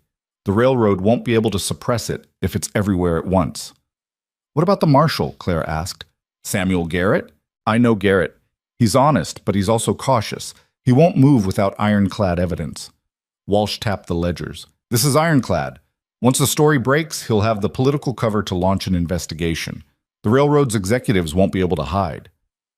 How long do we need to stay in the city? Rowan asked. You don't. Leave tonight. Get as far away as possible before this explodes. Walsh stood. Give me 4 hours to copy everything. Then take the originals and disappear. I'll handle the rest. They left Walsh's office as the sun set over Denver. The city was lighting up. Gas lamps, building windows, the glow from saloons and theaters. It should have felt alive and exciting. Instead, it felt like a trap waiting to spring. We should find food, Clara said, a real meal before we go. They found a quiet restaurant off the main street and ordered steak and potatoes. The food was good, probably the best Clara had eaten in months, but she barely tasted it. She kept watching the door, expecting armed men to burst through. Relax, Rowan said. No one knows we're here. You don't know that. I know that sitting here looking terrified draws more attention than eating normally. He cut his steak. We're just 2 people having dinner. That's all anyone sees. Clara tried to match his calm, but her hand shook when she lifted her fork. Everything they'd fought for came down to whether Catherine Walsh could be trusted, whether the newspapers would actually publish, whether justice meant anything in a world where money bought silence. They were finishing their meal when Clara saw him, a well-dressed man standing across the street, watching the restaurant. He wasn't trying to hide. He wanted them to see him. Rowan, she said quietly. Across the street. Rowan looked. His expression didn't change, but his hand moved under the table, finding the pistol at his belt. Back door? Through the kitchen, probably. On my signal, we move, fast and quiet. The man across the street raised his hand, and 2 more men appeared from the shadows. They started crossing toward the restaurant. Now, Rowan said. They stood and walked quickly toward the kitchen. A waiter tried to intercept them, but Rowan shoved past. The kitchen was hot and chaotic, full of cooks and steam. They ran through it, ignoring shouts, and burst out the back door into an alley. Gunfire erupted behind them. Bullets punched through the wooden door. They ran, feet slipping on icy cobblestones. Behind them, they heard pursuit. Multiple men, moving fast. Rowan pulled Clara into a narrow gap between buildings. They pressed themselves against the wall, breathing hard. Footsteps pounded past their hiding spot. They knew, Clara whispered. Someone told them we were here. Doesn't matter. We need to reach the stable, get the horses, and get out of this city. They moved through back alleys, staying off main streets. Twice more they heard searchers, men calling to each other, coordinating. The railroad had mobilized fast. At the stable, they found their horses saddled and ready. The stable owner was gone, his office dark. On the ground near the horses lay a body. The owner, throat cut, eyes staring at nothing. They killed him for helping us, Clara said, horror in her voice. They killed him to send a message. Rowan checked the horses quickly. They want us scared. Want us making mistakes. It's working. Good. Fear keeps you sharp. He handed her the reins to the roan. We ride north, hard and fast. Don't stop for anything. They mounted and rode out of the stable at a gallop. Behind them, shouts erupted as their pursuers spotted them. Gunfire cracked through the night. Clara bent low over her horse's neck, urging it faster. They tore through Denver's streets, scattering pedestrians, jumping over obstacles. Rowan led them through a maze of turns, losing their pursuers in the warren of back streets. Finally, they broke free of the city limits and hit the open trail. They rode for hours, pushing the horses to their limits. Only when they were miles from Denver did Rowan finally slow to a walk. We need to circle back, Clara said, breathing hard. The ledgers, Walsh needs more time. Walsh has the copies. That's what matters. The originals are safer with us than in that city. But the story will break tomorrow morning, whether we're there or not. Rowan looked back toward Denver's distant lights. Our part's done. Now we survive long enough to see it through. They rode through the night, angling northwest toward the mountains. As dawn broke, they stopped at a creek to water the horses. Clara was exhausted, running on nothing but adrenaline and fear. "How many do you think are chasing us?" she asked. "All of them. The railroad knows we're the key." "Kill us." The story becomes questionable. Maybe we fabricated the ledgers. Maybe we're con artists. Rowan filled his canteen. "We need to stay alive long enough for Walsh's story to land. After that, we're less valuable dead than alive." "How do you figure?" "Because killing us after the story breaks makes us martyrs, makes the whole thing bigger. Railroad's smart enough to know that." He paused. "Probably." They rode into the mountains as the sun climbed higher. Behind them, somewhere in the distance, their hunters would be organizing. Fresh horses, better equipment, local knowledge. It would be a race to see who reached the high country first. By afternoon, they entered familiar territory. The trails Rowan knew, the mountains he'd called home for 20 years. Here, the advantage shifted in their favor. "We're not going to the homestead," Rowan said. "Too obvious. There's another place, higher up. Old trapper's shelter my father used. Only a handful of people know about it." "Will it hold them off?" "It'll give us a defensible position. That's all I can promise." They climbed higher, into country where snow still lay deep and temperatures dropped brutally at night. The trail became treacherous, but the horses were mountain-bred and sure-footed. Clara trusted them, trusted Rowan, trusted that somehow they'd survive this. As they rode, she thought about Catherine Walsh back in Denver, working through the night to prepare the story. About Marshall Garrett, who would wake tomorrow to evidence he couldn't ignore. About the railroad executives who had ordered so many deaths and would soon face justice. If they survived, this would all be worth it. The shelter appeared near dusk, a stone structure built against a cliff face, barely visible until you were almost on top of it. Rowan led them inside. It was cold and dark, but solid, defensible. They unsaddled the horses and brought them inside too. The shelter was large enough, barely. They'd all be warm together. "Now what?" Clara asked. "Now we wait." Rowan began checking his weapons, reloading, preparing. "They'll come. Maybe tomorrow, maybe the day after, but they'll come. And we fight. And we fight." Clara loaded her own rifle, hands steady now. The fear was still there, but it had transformed into something harder. Determination, anger, the absolute certainty that she wouldn't let them win. Outside, night fell over the mountains. Somewhere below, their enemies were climbing higher, following their trail. The final confrontation was coming. But for now, in this stone shelter high above the world, Rowan and Clara were together, armed, ready. Whatever came next, they'd face it the way they'd faced everything else, side by side. They came at dawn, just as Rowan predicted. Clara was on watch when she spotted movement below. 6 riders ascending the trail in single file, moving cautiously through the pre-dawn gray. She touched Rowan's shoulder and he woke instantly, moving to the shelter's narrow opening. 6, he confirmed quietly. "Maybe more hanging back out of sight." "Do we have enough ammunition?" "For 6? "Yes. For more—" He didn't finish the sentence. They took positions at opposite sides of the shelter's opening, rifles ready. The riders came closer, spreading out as the trail widened. Clara could see them clearly now, hired guns, well-armed and organized. These weren't the same men from the homestead. The railroad had sent professionals. The lead rider stopped about 100 yards down the trail and called up, "Mercer, we know you're up there. Make this easy on yourself." Rowan didn't answer. "We're not here to kill you. We just want the ledgers. Hand them over and you walk away." "They're lying," Clara whispered. "I know." The rider tried again.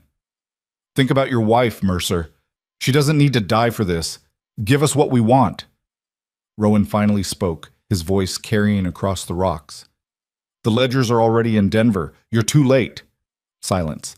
Then angry voices below, men conferring. The lead rider shouted back, "You're bluffing!" "Am I?" "Check with your bosses. Ask them if the morning papers came out yet." More confused talking below. One rider broke away, heading back down the trail, probably to get word to Denver, to find out if Rowan was telling the truth. "That bought us maybe an hour," Rowan said. "When they confirm the story's out, they'll know we're just loose ends. That's when they'll come hard." "Good. I'm tired of waiting." He looked at her, something like pride in his eyes. "You've changed. The mountain does that to people. You said so yourself." The remaining 5 riders dismounted and took cover in the rocks below. They weren't advancing yet, but they were positioning themselves for a siege. Smart, professional. Clara and Rowan waited, conserving ammunition, watching for any opening. The sun climbed higher, turning the snow brilliant white. Time crawled. Then distantly, they heard it. A commotion from down the trail. Shouting, gunfire. The rider who'd gone for information came galloping back, his horse lathered and wild-eyed. "It's true," he yelled to the others. "The story broke. It's in all 3 papers. The federal marshals issued warrants." The men below erupted in argument. Clara caught fragments. Waste of time. Already exposed. Finish the job anyway. The lead rider made a decision. "We're going up. They're witnesses. They die here." The attack came in a rush. The 5 men charged up the trail, firing as they came. Bullets ricocheted off stone, whined through the air. Clara fired back, working the rifle mechanically. One man went down, then another. But the others kept coming, using the rocks for cover, advancing steadily. Rowan's rifle cracked beside her, each shot deliberate and deadly. Another attacker fell. But the remaining 2 reached the shelter's entrance, too close for rifles.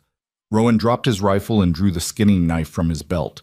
The first man came through the opening and Rowan met him head-on, all brutal efficiency and mountain-hardened strength. The knife flashed. The man went down screaming. The last attacker hesitated, saw his dead companions, saw Rowan standing there covered in blood, and made the smart choice. He ran. They heard him crashing down the trail, yelling for his horse, then hoofbeats, fading into distance. Rowan stood in the shelter entrance, breathing hard, knife still in his hand. Clara moved to his side. "You're hurt," she said, seeing blood on his shirt. "Not mine." They checked the bodies. All dead except the one who'd run. Rowan went through their pockets like he had before, collecting papers, identification, anything that might be useful. "These men work directly for the railroad's head of security," he said, reading a letter he'd found. "This wasn't freelance. This was official company business." More evidence. More nails in their coffin. Rowan stood looking down the trail. "The one who got away will tell them we're still alive. They'll send more." "Let them come. The story's out. We won. They're just too stupid to quit." But no more attackers came that day, or the next. On the 3rd day, Jake Morrison appeared on the trail, riding slowly with his hands visible. "I'm alone," he called. "Just bringing news."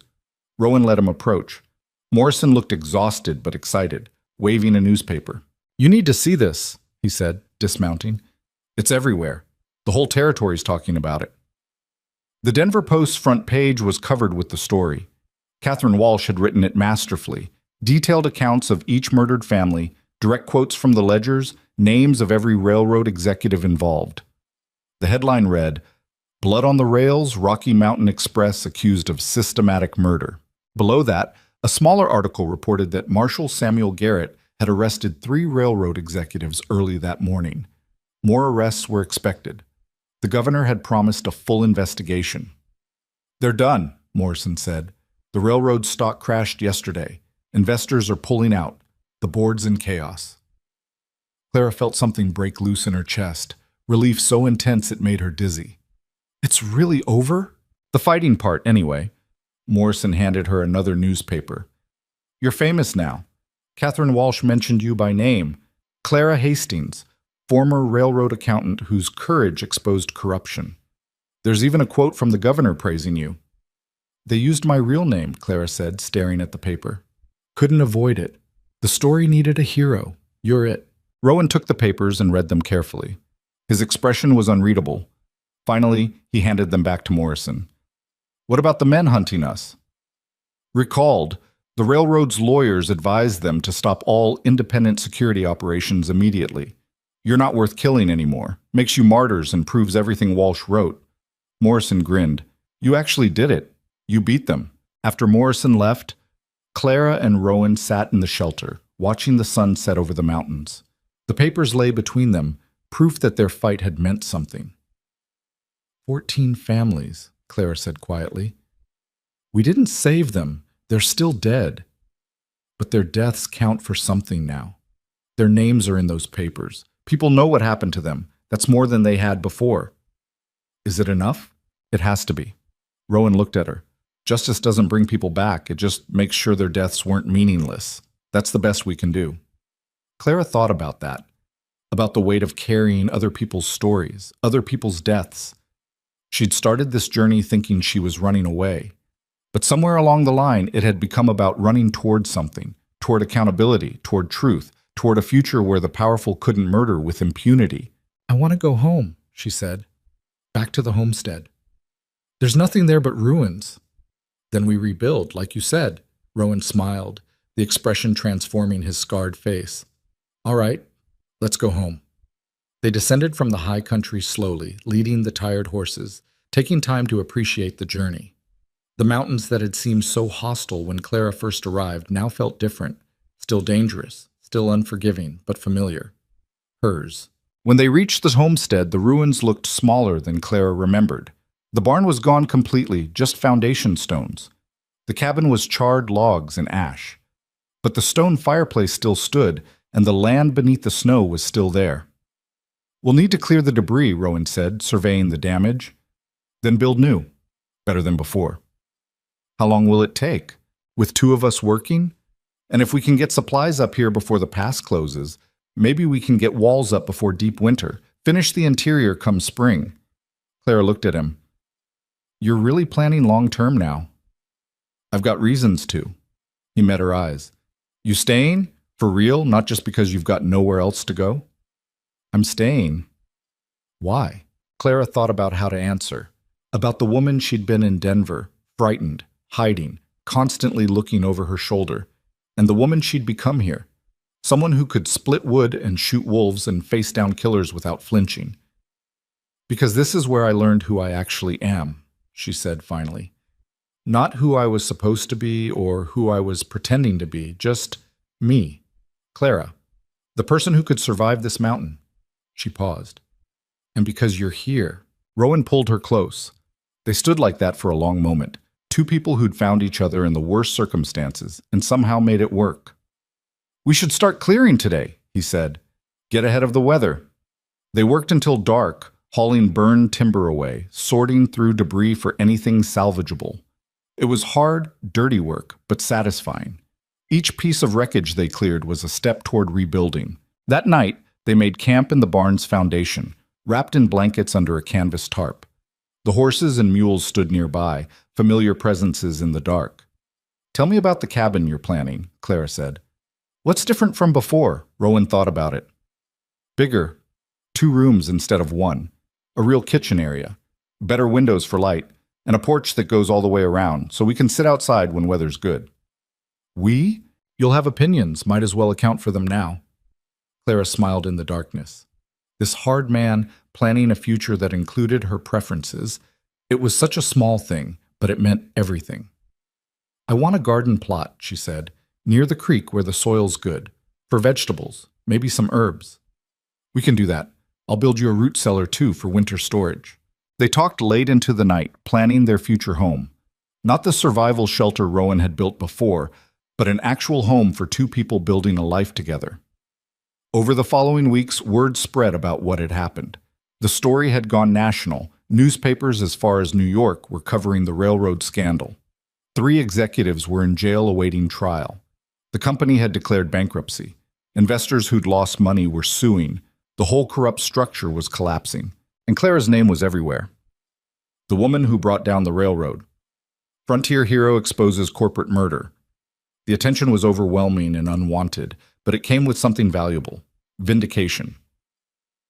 Marshall Garrett himself rode up to the homestead one cold morning in early spring. He was a lean man in his 50s with kind eyes and the calm manner of someone who'd seen everything. "Miss Hastings," he said, dismounting. "Or should I say Mrs. Mercer?" "Clara's fine. I wanted to thank you personally. What you did, stealing those ledgers, keeping them safe, getting them to Catherine Walsh, that took real courage." "I didn't feel courageous. I felt terrified. That's what courage is. Doing what needs doing despite being scared." Garrett handed her an envelope. "This is from the territorial governor. Official pardon for any irregularities in how you obtained the evidence. You're clear of any legal trouble." "I was never worried about legal trouble from our side." "No, I suppose you had bigger concerns." Garrett looked at the construction work in progress. New cabin walls rising where the old ones had burned. You planning to stay up here permanently? Yes. Even after everything that happened? Clara looked at Rowan, who was working on the cabin frame with two hired men from town. Especially after everything that happened. Garrett nodded slowly. I understand. Sometimes the places that test us hardest become the places we can't leave. He turned to go, then paused. Oh, one more thing. The railroad's remaining assets are being liquidated. Victims' families are being compensated. But there's also a reward fund for informants whose testimony led to convictions. You're entitled to a significant portion. How significant? $40,000, give or take. Clara's breath caught. That was more money than she'd ever imagined having. I don't want it. What? Give it to the families, the ones in the ledgers. They need it more than I do. Miss Hastings, that's an extraordinary amount of money to turn down. I have everything I need right here. Clara gestured at the land, the rising cabin, the mountains beyond. They lost family members. I just lost a job I hated anyway. It's not the same. Garrett studied her for a long moment. I'll see that it's distributed to the families, but keep a portion. At least enough to finish your home here. You've earned that much. After some negotiation, Clara accepted $5,000, enough to buy proper building materials, windows, a real stove, and supplies to last through the next winter. The rest went to the families. That evening, she told Rowan about the money. You gave away $40,000, he said, shaking his head. I gave away money we didn't earn. The families earned it with their lives. Most people wouldn't see it that way. We're not most people. Rowan pulled her close. No, we're not. With the money and the hired help, construction went faster. By late spring, the new cabin had walls, a roof, and real glass windows.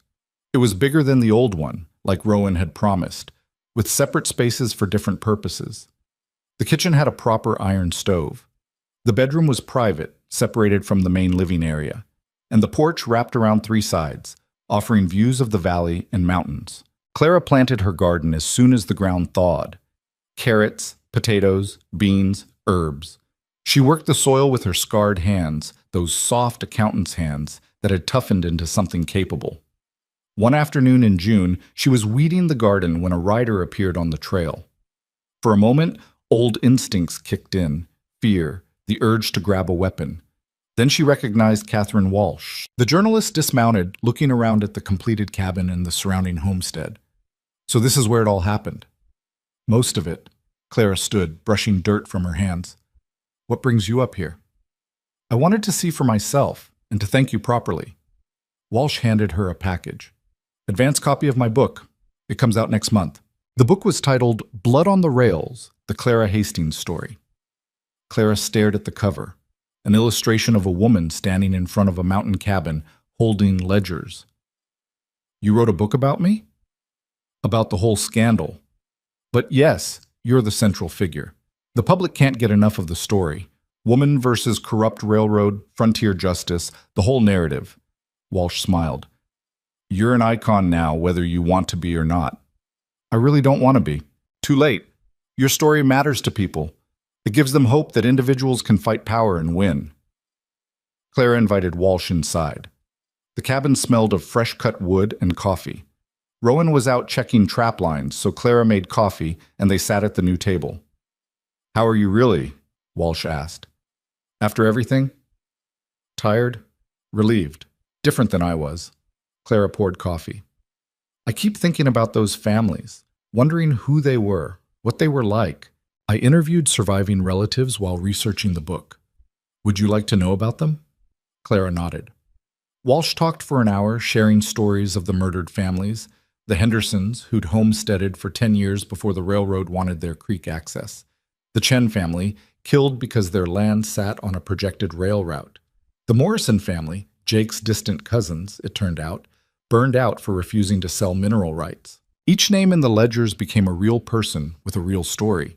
It hurt to hear, but it also felt important. These weren't just numbers or statistics. They were people who'd tried to build lives in hard country, same as Clara and Rowan. They deserved better, Clara said when Walsh finished. They did. But because of you, the men who killed them are facing justice. That's something. After Walsh left, Clara sat on the porch with the book in her lap. She read through it slowly, seeing her own story reflected back in someone else's words. Some of it felt accurate, some felt mythologized, turned into legend. But maybe that was okay. Maybe people needed legends, needed to believe that fighting for what's right could actually work. Rowan returned at sunset carrying a string of rabbits. He saw the book and raised an eyebrow. "You're famous," he said. "Apparently. How does it feel?" "Weird. Wrong. Like it's not really about me." Clara set the book aside. "I didn't do this to be a hero. I did it because it was the only option I had left." That's usually how real courage works. It's not about choosing to be brave. It's about being backed into a corner and finding out what you're made of. That summer, they fell into the rhythm of mountain life. Rowan taught Clara to fish, to read weather patterns, to move through the forest without sound. She taught him to read and write better. He'd learned the basics as a child, but had let it lapse over the years. On long evenings, they'd sit on the porch, and she'd read to him from books Morrison brought up from town. The homestead thrived. The garden produced more than they could eat. Rowan's trap lines were profitable. They traded furs and venison in town for supplies and luxuries they couldn't make themselves. And slowly, carefully, they built a real marriage. Not the cold arrangement it had started as, but something forged through shared survival and genuine affection. They fought sometimes. Both were stubborn, both used to living alone. But they always came back together, learning how to bend without breaking. In the fall, Claire discovered she was pregnant. She told Rowan one evening after supper. He stared at her for a long moment, then set down his coffee cup. "You're sure?" "As sure as I can be without seeing a doctor." "There's a doctor in town now. New fellow, young but competent. We'll go down tomorrow, get you checked properly." "Rowan, I'm fine. Women have babies up here all the time without—" "Not my wife. Not my child." His voice was firm. "We do this right." The doctor confirmed it. Claire was about 3 months along, due in the spring. Healthy, showing no complications. He gave them advice about nutrition, rest, warning signs to watch for. Riding back to the homestead, Rowan was quieter than usual. "What are you thinking?" Clara asked. "That I'm terrified." "Of being a father? Of losing you. My mother died giving birth. My aunt too, and 2 cousins. Mountain childbirth is dangerous. So is everything up here we manage. This is different." Clara reached over and took his hand. "I'm scared too. But we're going to be fine. We've survived everything else thrown at us. We'll survive this." That winter was gentler than the one before. They had a solid cabin, plenty of supplies, and each other. Clara's body changed, growing round with new life. Rowan became protective to the point of absurdity, barely letting her lift anything heavier than a coffee pot. "I'm pregnant, not broken," she said one day when he tried to stop her from carrying firewood. "You're carrying my child. That makes you precious cargo." "I'll show you precious cargo." But she smiled as she said it. In March, as snow began to melt, Clara went into labor. Rowan rode to town in record time and brought back the doctor, a midwife, and enough medical supplies for a hospital. The labor was long and difficult. Clara screamed curses at Rowan that would have made a trapper blush. He sat beside her, letting her crush his hand, telling her she was strong. She could do this. And she did. The baby, a girl, was born at dawn, coming into the world screaming her defiance at the cold mountain air. She had Rowan's dark hair and Clara's eyes and lungs that promised she'd have no trouble making herself heard. "She's perfect," Clara said, exhausted, holding the tiny person she'd grown. Rowan touched his daughter's small hand with one scarred finger. The baby gripped it instinctively, and something in his expression broke open, joy and terror and love all mixed together. "What do we name her?" he asked. Clara had been thinking about this. "Hope, because that's what she is." They named her Hope Margaret Mercer, Margaret after Rowan's mother, who'd survived and thrived in these same mountains. Hope because it felt right, because after everything they'd been through, this small person represented a future they'd fought for. The years that followed weren't easy. Mountain life never was. There were hard winters, crop failures, injuries, and the constant work of maintaining a homestead. But there was also joy, watching Hope grow strong and wild, teaching her to love the mountains like they did, building a life that mattered. More families moved into the valley, drawn by news that the railroad's iron grip had been broken. The community grew. They built a school, then a church Clara refused to attend but donated money to anyway. They elected a sheriff, established mail routes, connected to the wider world while maintaining their frontier character. And Clara and Rowan became something neither had expected, pillars of the community. People came to them for advice, for help settling disputes, for medical aid when the doctor was too far. Their story became local legend, told and retold until fact and fiction blurred together. But the truth was simpler than the legends. They were just two damaged people who'd found each other when both desperately needed saving.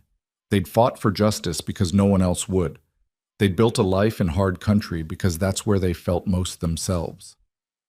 On their 10th anniversary, they stood on the porch of their cabin, watching Hope play with the goat kids in the yard. She was 8 now, tall for her age, with her father's strength and her mother's sharp mind. "You ever regret answering that mail order arrangement?" Rowan asked. Clara thought about the woman she'd been, frightened, running, desperate, and the woman she'd become, confident, rooted, home. "Not once," she said. "You?" "I regret thinking you were a mistake. Took me too long to see what you actually were." "Which was?" "Everything I didn't know I needed." He pulled her close. "The mountain didn't make you strong, Clara. You were always strong. You just needed somewhere that would let you prove it." She leaned against him, watching their daughter laugh in the afternoon sun. The cabin they'd built stood solid behind them. The mountains rose eternal beyond. And for the first time in her life, Clara felt completely at peace. The railroad scandal faded from headlines eventually, replaced by new outrages and injustices. But it left lasting change. New laws protected homesteaders, corporate accountability became enforceable, and 14 families got justice, however delayed. Years later, when Hope was grown and had children of her own, she'd ask her mother about those days. About stealing the ledgers, about the men who came hunting, about the night the cabin burned. And Clara would tell her the truth, not the legendary version, but the real one. About being terrified and doing it anyway, about finding love in the worst circumstances, about learning that strength isn't about never being afraid, it's about what you do despite the fear. "Were you a hero, Mama?" Hope would ask. And Clara would answer the same way every time. "I was just a person who refused to quit." Sometimes that's all heroism is, because that was the lesson the mountain had taught her.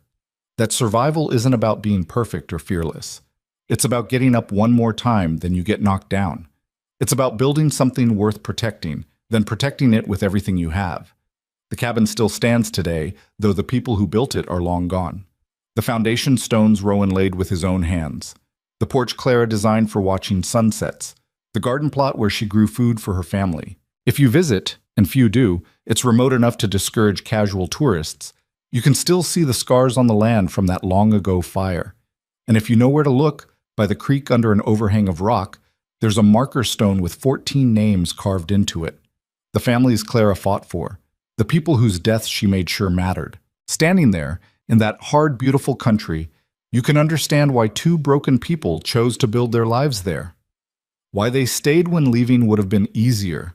Why they fought when surrender would have been safer. Because some places don't just test you, they transform you. They strip away everything soft and false until only truth remains. And for Clara and Rowan, the truth was simple. They belonged to each other, to this mountain, to the life they'd forged from fire and violence and stubborn determination. Nothing smooth about it, nothing perfect, just real and hard-won, and theirs. And in the end, that was more than enough.